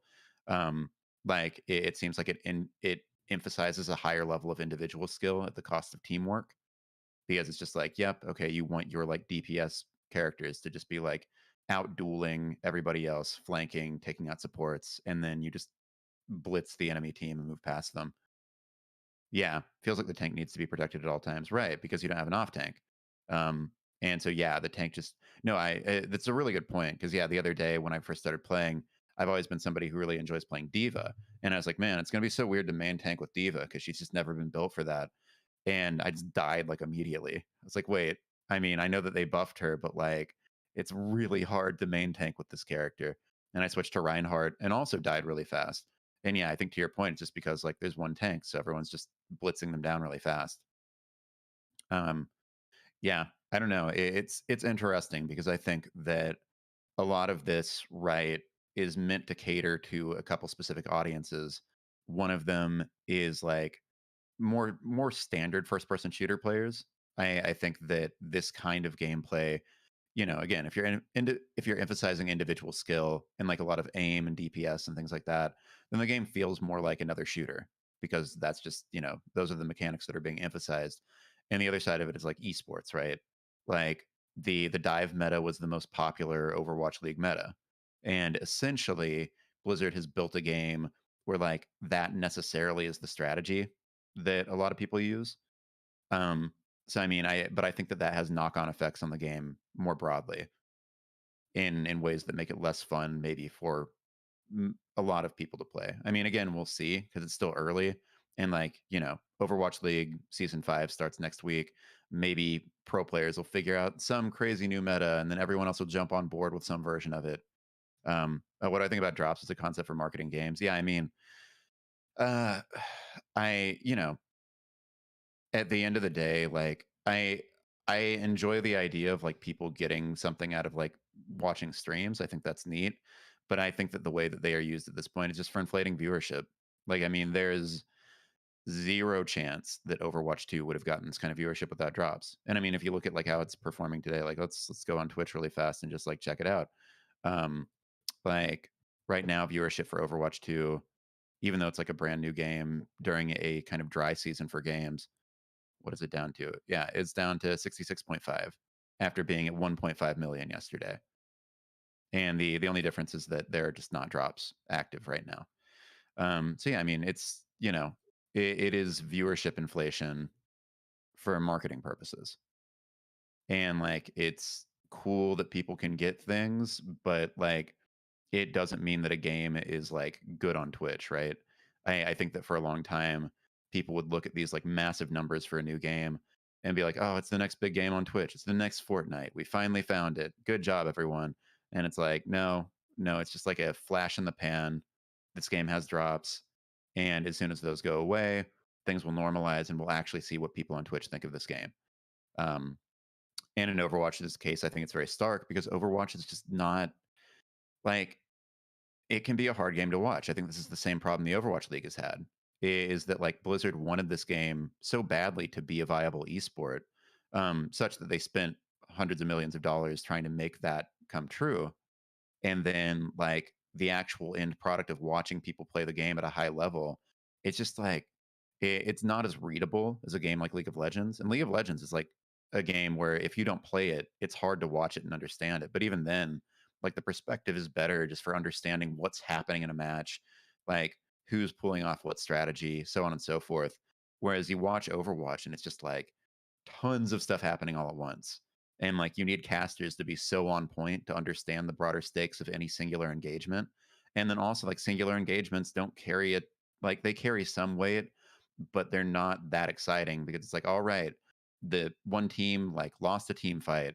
Um, and now they're like slowly walking back and they're going to do another and another and another. And like all of this together just makes it into a game where it's like, it's just not that exciting to watch compared to like, say like Tarkov or something like that, where the stakes for each death are astronomically high. Or League of Legends, where like team fights carry a lot of weight, where like, you know, if somebody feeds, it's a huge problem. So yeah, I mean, like, I feel like Overwatch is just not a super good Twitch game, unfortunately. Let's see. I see a lot of marketing agencies selling this idea of like, we'll put your game first on Twitch for 4 hours. Yeah. Well, I mean, it also goes back to something that djWHEAT was saying earlier, which is that all these companies want Twitch's community so bad. And so, like, even 4 hours in the sun is enough for them to be like, yes, this is a worthwhile expenditure. This is great. This is going to do so much for our game. And I mean, like, it really is just like, it's also a matter of building marketing materials in real time. Like as soon as Overwatch hit its all-time viewer record yesterday of 1.5 million, the Overwatch account tweeted out like, "We look at this, we have our biggest viewership ever. Oh man." And it's like, yeah, but you gamed the system to do that. Let's see, if you want your game to be an esport, let there be mods. Someone in the community will grab your game, invent the right game mode, and there you go. Yep, it's true. I mean, that's how we got Dota, which led to League. That's how we got Battle Royale. That's how we've gotten pretty much every major esport, aside from Valorant. But even Valorant is based on Counter Strike, which is a mod. Um, yeah, no, I mean, it's a very good point. And to Blizzard's credit, they've kind of tried to do that. I mean, like there is arcade, people can make their own modes, but it's not as versatile as modding. And like I think just it doesn't have the kind of traction where people are really spending enough time in it for any singular game mode to become so big that it then becomes an esport and, you know, spins up an ecosystem where people can make money and form teams and all of that. So, you know, but no, I think you're right. Just make it moddable out the gate.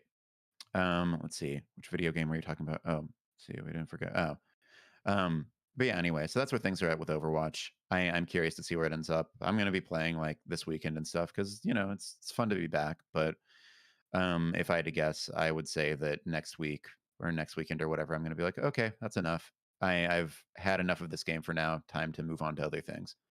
Um, let's see, other news from this week. Um, a lot of things have happened around video game related labor issues. There have been, you know, a number of studios that have started the unionization process. Raven, as part of Activision Blizzard, being the biggest one. But now we also have Dragon Age 4 QA people or QA developers saying they're unionizing. So this is a bunch of people who test games being made by BioWare and yeah, they are QA contractors, so they have a similar status to the developers at Raven under the Activision Blizzard umbrella. And so they announced their intention to unionize. And Kotaku ran an article talking to people who are involved in that, and they said the two biggest reasons why, and this is you know, becoming a very pervasive narrative across the industry, is bad pay, and then concerns over a full time return to the office while the pandemic is still an issue. We saw this, you know, this is almost note for note what happened at Activision Blizzard. Um, is that, you know, Activision Blizzard also had a big like return to office call where they're like, yeah, we're not going to have mask or vaccine mandates anymore, and workers walked out over it. And so now we have a similar problem happening with Dragon Age 4's QA workers, and their reaction is to organize, which I think is, you know, the best thing they can do because then they have a better seat at the table, they have more leverage, and they can say, "Hey, we're not going to take this. We want things to be better." And the other side of that is that you know, you look at video game development, and what I think a lot of people don't realize is that there is major stratification between like what you would consider to be a quote unquote developer um, and what like QA represents. Because QA people are often in their own like departments and they're contractors instead of full time employees. And as a result of this, they just get treated much worse, right? So, like, I've heard so many stories from people in QA over the years at various studios, all across the industry. Like, you name it, you name a company, and it probably unfolds this way of like, for example, and this is more of like a symptom. This is not necessarily the core issue, but you'll have people say like, yeah, our company had a big Christmas party this year and everyone was invited except QA, who got their own separate worse party. And it's just like insult to injury, right? Because in addition to like not being full time, making less money, doing work that a lot of people would consider pretty unglamorous, then it's also like, and you can't even like hang out with your coworkers in a time of celebration. Um, so yeah, I mean, it's not surprising to hear this coming from a QA studio for a major developer like BioWare because this is present everywhere. And I think that's why we're seeing so many of these QA departments start to unionize, is because they are, as a result of being contractors, the most vulnerable employees, and they are also the ones who are being treated the worst. And when you have those two things taken together, that brews unrest. And so the best thing that they can do is organize. And like I don't think it's a coincidence that we're seeing all of this happen across the games industry at the same time that we're seeing people at Amazon warehouses and Starbucks and places like that unionize, because it's a similar deal. They're the most vulnerable employees. They're not well treated. They're not happy. They're working insanely hard. And so they have decided that they want more. And, that's great. Oh yeah, to answer TL's question, yes, there was definitely talk around unionization, collective action. There was an entire booth from CWA, which is a major union that has helped tech workers unionize and is now also helping the games industry unionize. Let's see, from Marcus's channel, I think. But yeah. So this is the next step in that, and I think this is going to be a trend that continues throughout this year.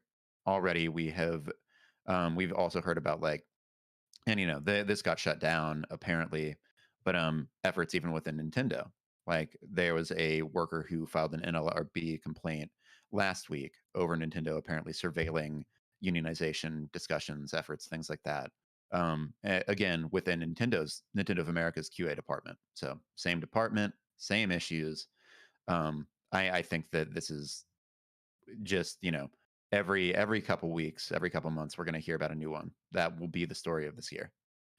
Um, so yeah, that's I think a pretty positive development overall, even if it's emerging from poor circumstances. Let's see, other thing. Oh yeah, speaking of kind of poor circumstances, I wanted to focus on this story because it's sort of the other side of a similar coin. Is that so basically this week Halo, or the developers of Halo Infinite, have sort of announced their plans for the near future, the second season of their game, and that includes a lot of delays of features people were really looking forward to. Um, the interesting thing about this is that 343, the studio behind Halo Infinite, specifically talked about it being in the name of employees' health. So they said a priority zero of team health and getting ourselves into a sustainable development rhythm so that we can deliver great experiences to all of you while maintaining a healthy work-life balance. That's great to my mind. It's really cool that a company is outright stating, hey, the reason that like features are getting delayed, the reason that we're doing things the way that we are is because we want our employees to be healthy and happy. That's a good way to approach game development. I wish more studios would do it. And even if some of them are starting to try to do it, because I know a lot of studios are like adopting the 4-day work week, things like that. I wish more of them would talk about it, because if they talk about it, I think it makes it more acceptable across the industry. And then more studios can, instead of looking at their game and saying, like, we got to crunch to finish this. Otherwise, there's going to be all this blowback. We're not going to make money. It'll be horrible. If we have a status quo of, health being prioritized, then it just makes it more acceptable for everybody. But the flip side of that is that Halo Infinite, especially, has been a game where I think people have been fairly disappointed by kind of the output of content ever since release. The player base for the game has dropped off quite a bit, and I think that a lot of the most hardcore players are like, yeah, there's just not really anything to do anymore. I've like finished the battle pass, the entire season, all of that stuff, and I'm just waiting around now. And as a result of that, you end up with situations like this where 343 says, hey, we're delaying some features because we want to prioritize employee health. And instead of players being like, we get it. Like, I mean, on one hand, we want those things. On the other hand, we understand that people make video games and we want them to be healthy and happy because they make the thing we love. Players have been not happy at all. So, yeah, over the weekend, a Reddit post about the roadmap racked up thousands of comments, many of which are negative. Some are even borderline vitriolic, calling it depressingly pathetic and saying it's a miserable time to be a Halo fan. The common sentiment snarkily points out that if you set aside the suite of cosmetic options, new features planned for Halo Infinite's first year amount to 3 new modes and 2 new maps. And so, like, you know, this is one of those things where, excuse me, one moment. Hmm. I need to drink more water. I get very dehydrated during these things. Um, but anyway, like I can understand the player side of it, right? Like I played a lot of Halo Infinite when it first came out, had a ton of fun with it, and then like after a while, it just sort of felt like, and this is an unintentional joke that popped into my head, but it felt like I was going in a loop. Haha, Halo jokes. Um, because it just like it's a really solid core game. It feels great, but there's just not a ton of meat on its bones at this point. And so, like, I get why people want more because, like, I got bored and fell off of it. I can fully understand why other people are doing that too. But at the same time, like, the industry status quo can't remain pushing developers into this horrible death march where they just have to churn out content constantly, week on week, in order to keep people satisfied. And, like, if we're talking about a better industry status quo that prioritizes health, we also have to talk about a slower kind of release schedule for additional content for games because like I guarantee you that every game that you like that is updating like constantly is working people to the bone because there's just not a good way to do that without people working ridiculous hours, at least some people. I mean, there are a few studios that claim to be doing it well, and I'm curious about how they're doing it. I plan to do some reporting around this in the near future, like Respawn. Respawn pretty famously has said that they refuse to crunch on Apex Legends, even though they like in the immediate aftermath of the beginning of the pandemic, they did. They've said they corrected that and that like, they just really prioritize not falling back into that state. But even then, like I would have to imagine there are times where people at Respawn work, pretty ridiculous hours in the name of getting an update out, testing an update, fixing an update, all of these things. Um, yeah, as a dev, that's pretty. Yeah, Kenny says as a dev, that's pretty discouraging. Players, man, can't live with them, can't live without them. Yeah, exactly. And I mean, again, I think that part of the reason why they have this mentality is because the broader status quo is just pumping out content. And I think that if everybody said, "Hey, this is unsustainable. We're not going to do it anymore," in the way that 343 has, then I think players would understand better. I think that they would be like, okay, we see this more now. Even if like initially they'd be like, oh, I hate this. This is like content is coming out way too slow. I think in time, just because everyone would be doing it that way, they'd be like, okay, well, this is just the status quo. This is life now. But yeah, I mean, like it takes a concerted effort. As long as some studios are willing to, work their employees to the bone in the name of just churning out updates constantly, it's going to move the bar for. It's going to set the bar in a certain place for everyone. Let's see. It's crazy when you see companies taking advantage of the devs' passion. I think it's grown out a bit, but a few years ago when I joined the industry, I could see these junior devs struggle. But they couldn't waste their shot. Yeah. Yep. That's exactly the mentality. Because there's this perception when you are a like lower ranking developer that you're replaceable.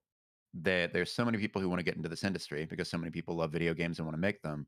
That if you're not just absolutely, raking yourself over the coals to make something, then someone else can just take your place and like, work themselves harder, maybe get paid less, and they'd be fine with it because, you know, they're good with that. I think the thing that we are seeing that is a hopeful trend, at least for the time being, is that there's a premium on higher level game development talent right now, senior level developers, just because like they have a lot of really specialized skills that you can't necessarily find elsewhere. And so companies really want to attract and retain those people. And that's why we're seeing a lot of companies adopt things like the 4-day work week, or like generous work from home policies in the case of Bungie, is because they want to say, like, hey, we know that you senior developers have all these options right now. We want you to stay with us. And so, in lieu of offering maybe like radically better pay, we're going to offer you all of these benefits to make your work life better. So, that at least is that's a good trend. but it's also a trend that doesn't necessarily like it won't necessarily stick around forever. It's in this period of high demand for senior level talent. If that were to kind of, normalize again, then I think you would see a lot of major companies maybe be like, all right, when we said that you could work from home all the time and that there's a 4-day work week, we're taking that away because we don't need to give you those things anymore. We just need you to work real hard. Um, so yeah, that it's an interesting time for all of this. We'll see how it pans out. Let's see other things that have happened recently that kind of interact with that sphere. It sounds like there is pretty high interest from private equity in purchasing Ubisoft. Ubisoft, of course, is one of the biggest publishers in kind of like traditional video games, but they are also amongst the kind of field that currently exists, one of the on the smaller side. Like, I mean, Ubisoft is not as big as Activision Blizzard, which Microsoft just purchased for $68.7 billion. They're not as big as EA. They are, I think, Nintendo and Ubisoft are maybe on a comparable scale. I think Ubisoft is still smaller.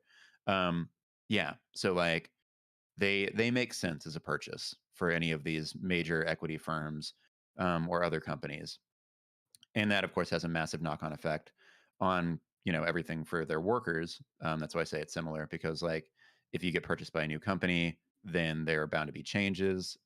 Often when a new company purchases a smaller company, there are redundancies. They fire a lot of people. Ubisoft has also had, similar to Activision Blizzard, a lot of misconduct allegations and things like that. Ubisoft workers have tried to organize to varying degrees. um, so yeah, I mean, this is another one of the things that I think is driving this shift in the way that workers perceive themselves within the games industry, is that big companies are buying up studios and publisher and even big publishers. So it is I think out of necessity, games workers are having to perceive themselves differently and are having to kind of, uh, um, they're having to, argue for themselves. They're having to say like, "Hey, we need to be treated better. We need more rights. We need more protections because we are heading into a very uncertain future where there's also a ton of money being thrown around." Um, so yeah, that's just like a thing to hit on. That'll be a thing to watch because like, interest is very different from anything set in stone. Like we could have a few firms look at Ubisoft and then nothing comes of it, and then Ubisoft remains independent for the next, X number of years. Or, given how quickly like the Activision Blizzard Microsoft talks progressed, we get to hear about Ubisoft getting purchased in like a few months. Who knows? Um, that will definitely like it's going to play out with time. We'll see.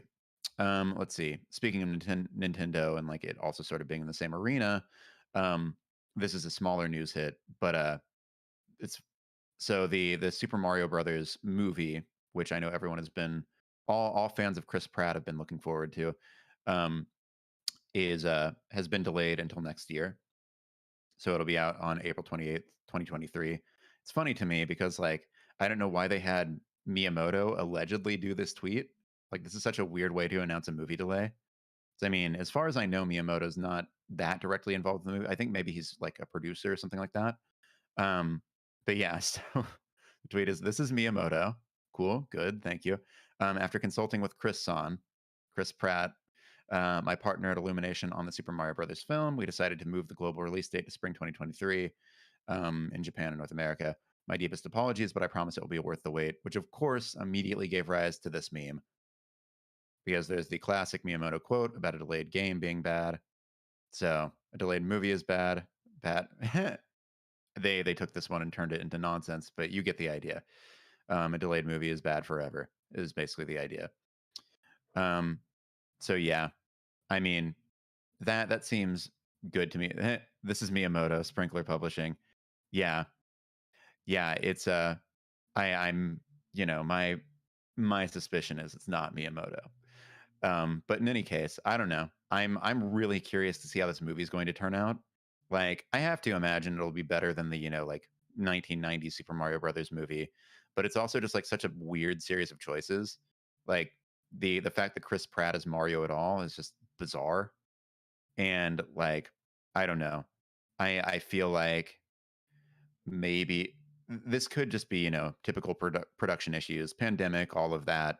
Or it could be Nintendo looking at the state of the movie and saying, we don't know if this is really what we wanted out of a Mario Brothers movie.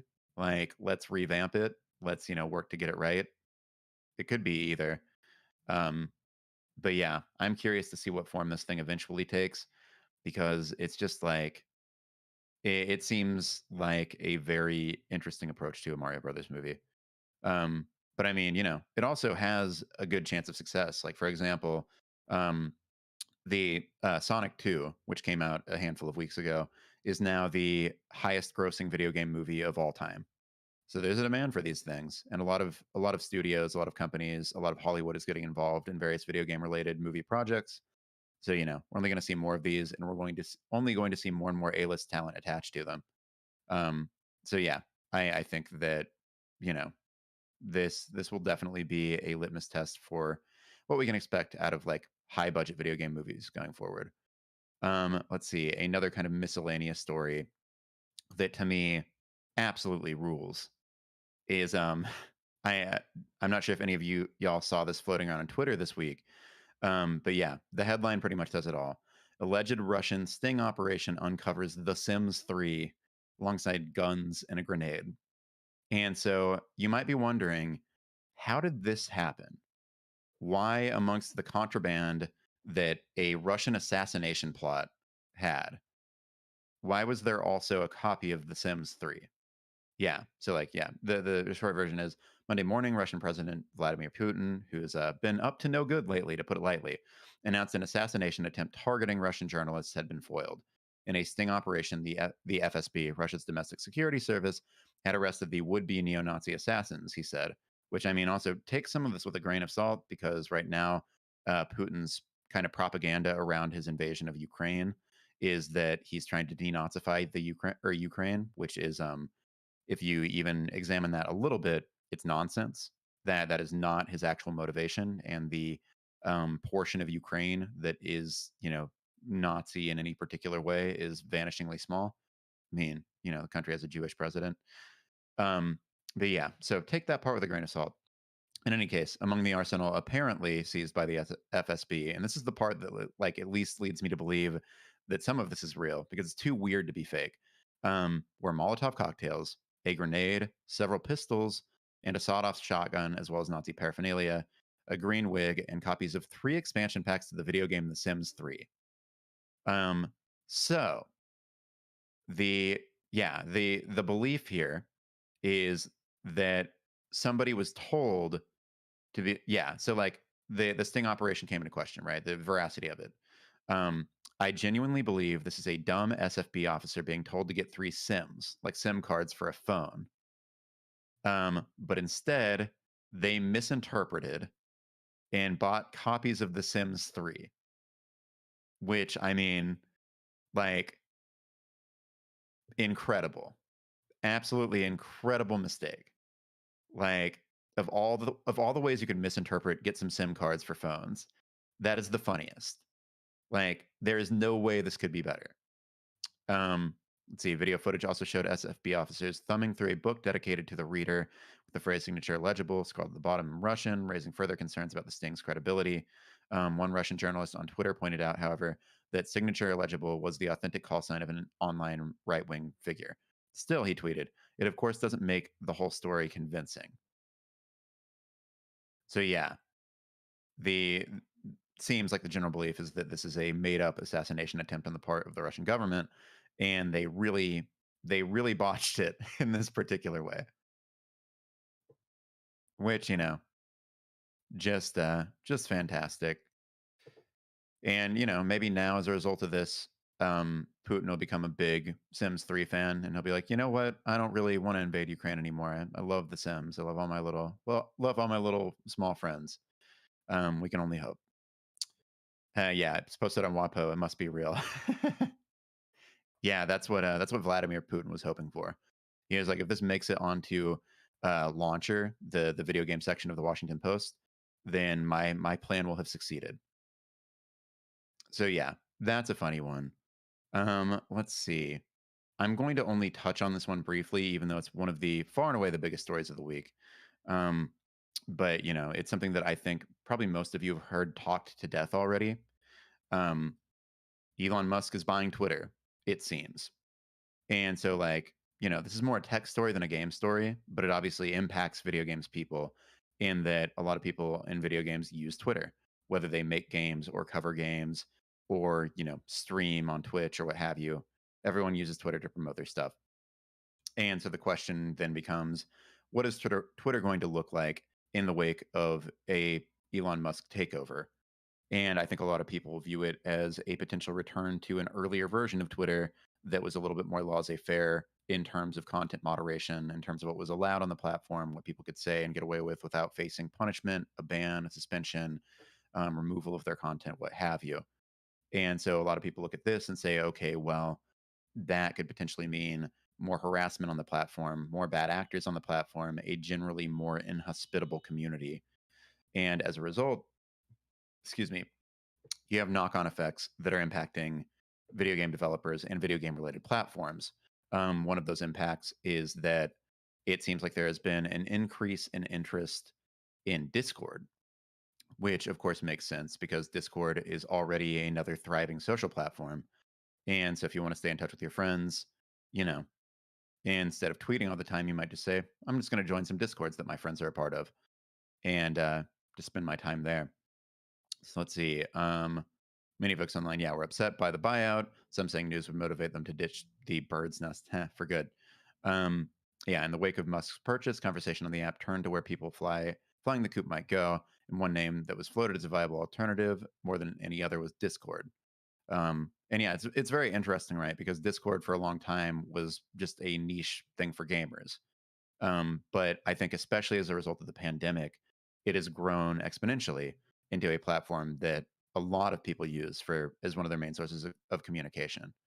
Um, and then like pair that with the fact that there's been a measurable Twitch or not Twitch, wow, Twitter exodus this week. There have been a lot of people talking about losing significant numbers of followers, and I think it was NBC that did an investigation into this and like directly asked Twitter, like, "Hey, is this the result of you deleting a lot of bots?"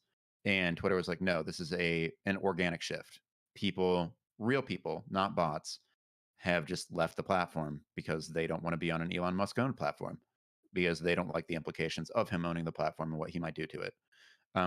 So yeah, I mean, like, those people aren't just going to go nowhere, I would assume. Hmm. They will likely find other places to keep in touch with people that they are friends with. I've seen some people talk about going to Mastodon, which is a kind of smaller Twitter-like platform that allows for greater kind of customizability. People can create essentially their own micro Twitters on Mastodon. But I think that, and this is another thing that came up when I was talking with djWHEAT earlier, is that one of the biggest assets of any platform is it already having a built-in very large community. Discord already has that community buy-in, whereas Mastodon doesn't on the same scale. So I think for a lot of people, it's just the more viable place to go than a smaller thing like Mastodon, because they can think with some degree of certainty that a lot of people that they know are already there. So they don't have to like say, they don't have to walk up to their friends and be like, "Hey, come with me to this place you've never been to before. Like, this is going to be our new main thing." They can just be like, "Oh, you're already there. Easy peas." Um, his stance on both sides. Yeah, Elon's stance on both sides being equally unhappy is a scary take. Yeah, definitely. I mean, like, just in general, right? Like, his understanding of what it means to own and operate a mass scale communications platform is very simplistic. And like, I understand that these ideas might be appealing, that it's very simple to look at the world and say, oh, yeah, there are these two sides. And if we're allowing everybody the same amount of freedoms and permissions, then they'll both be unhappy. But it's like these two sides are not equivalent and they never have been. And like, it's also just generally true to me that when you have two sides in anything, you don't actually have two sides, you have a spectrum, and you have people landing all across that spectrum. And as a result of that, like, there's no such thing as an equivalent two sides that you're going to like displease equally. Instead, like, you have to be looking at it through the lens of like what is the best user experience, and also like what kind of like incentivizes people to behave either in ways that imply bad faith or that are like harassing and abusing and that kind of a thing. And like that should be our only target. Like viewing it through this lens of like, we're going to make sure that extremes on the political spectrum are in some way or another like both. It's just it doesn't actually make sense when you talk about what running a platform entails, especially on the moderation front. And like I think the sort of hopeful side of it is that there are a few factors conspiring against Musk's kind of vision of Twitter's future that may actually prevent him from enacting his like free speech paradise view of things, which of course is not real because and like to really get into it very quickly for a moment, true free speech is not true free speech, right? Because if you give everyone the ability to say whatever they want to and do whatever they want to, then a portion of users who are willing to behave in bad faith ways or who are willing to harass and abuse others, especially at mass scale, are going to suppress the speech of other users. What they will do is like if there's a marginalized person on Twitter talking about their experiences or just even existing, like a trans person or something like that, people who are opposed to them will likely solo them out, target them, come after them, and make the environment inhospitable to their speech. Meaning that even if free speech, even if like them not having free speech is not codified, it's not part of the rules, they will, as a result of the mechanics of the platform, have their speech suppressed. So free speech for everyone is not free speech. It just isn't. If you have other people trying to suppress certain people's speech, then that goes out the window very quickly.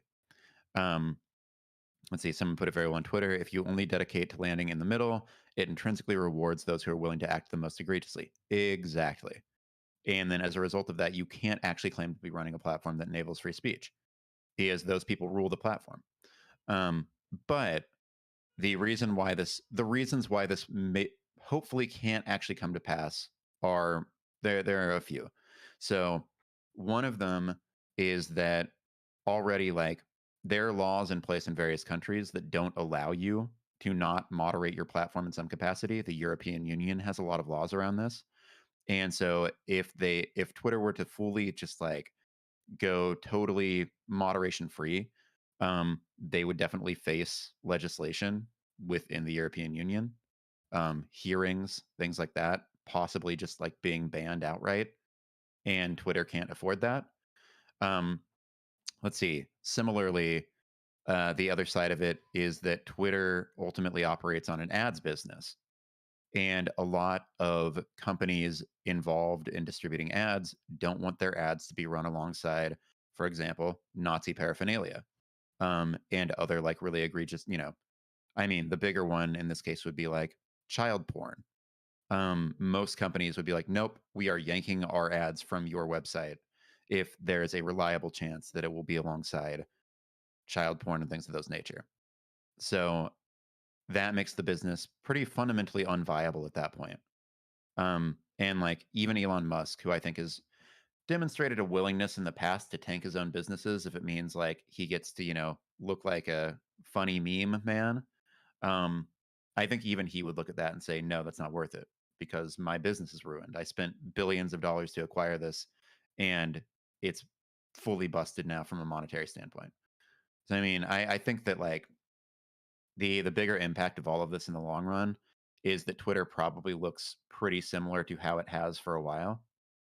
I think that like with maybe some loosey goosey permissions on what people can say, but not to such a degree that Twitter like massively changes overnight. I think that it changes along a slower timeline.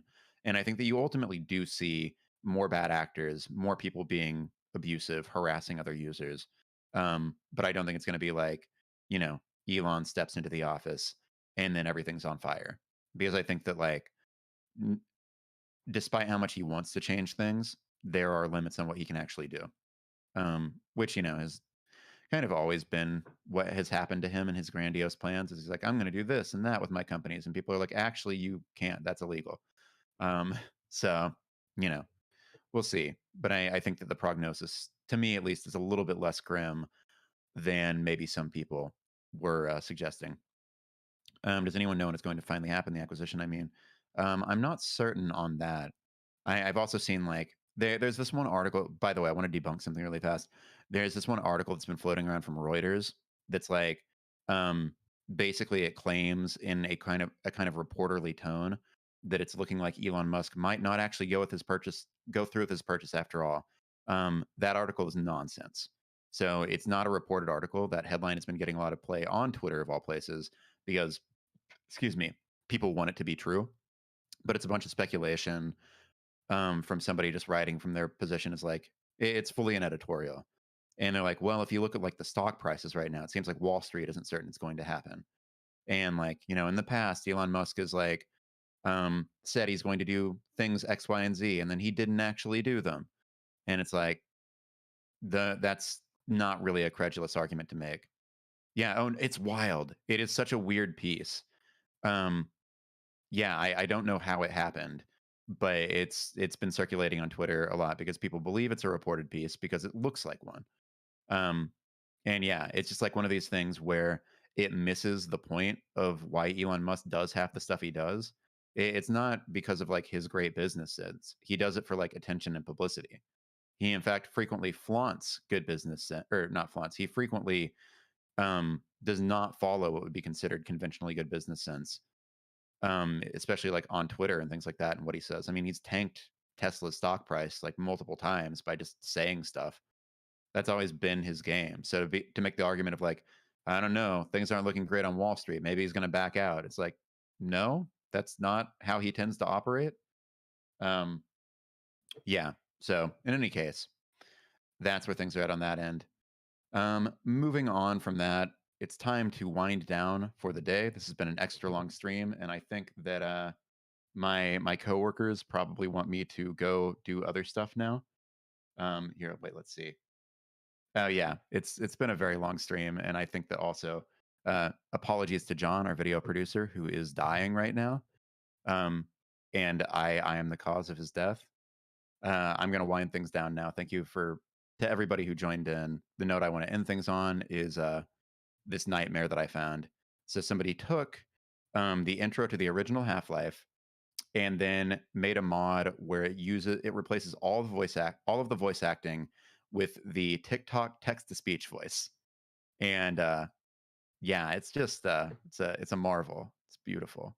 Here, let me see. Oh yeah, wait, I muted my volume on Google earlier. I'm going to fix that so that then you can hear this thing.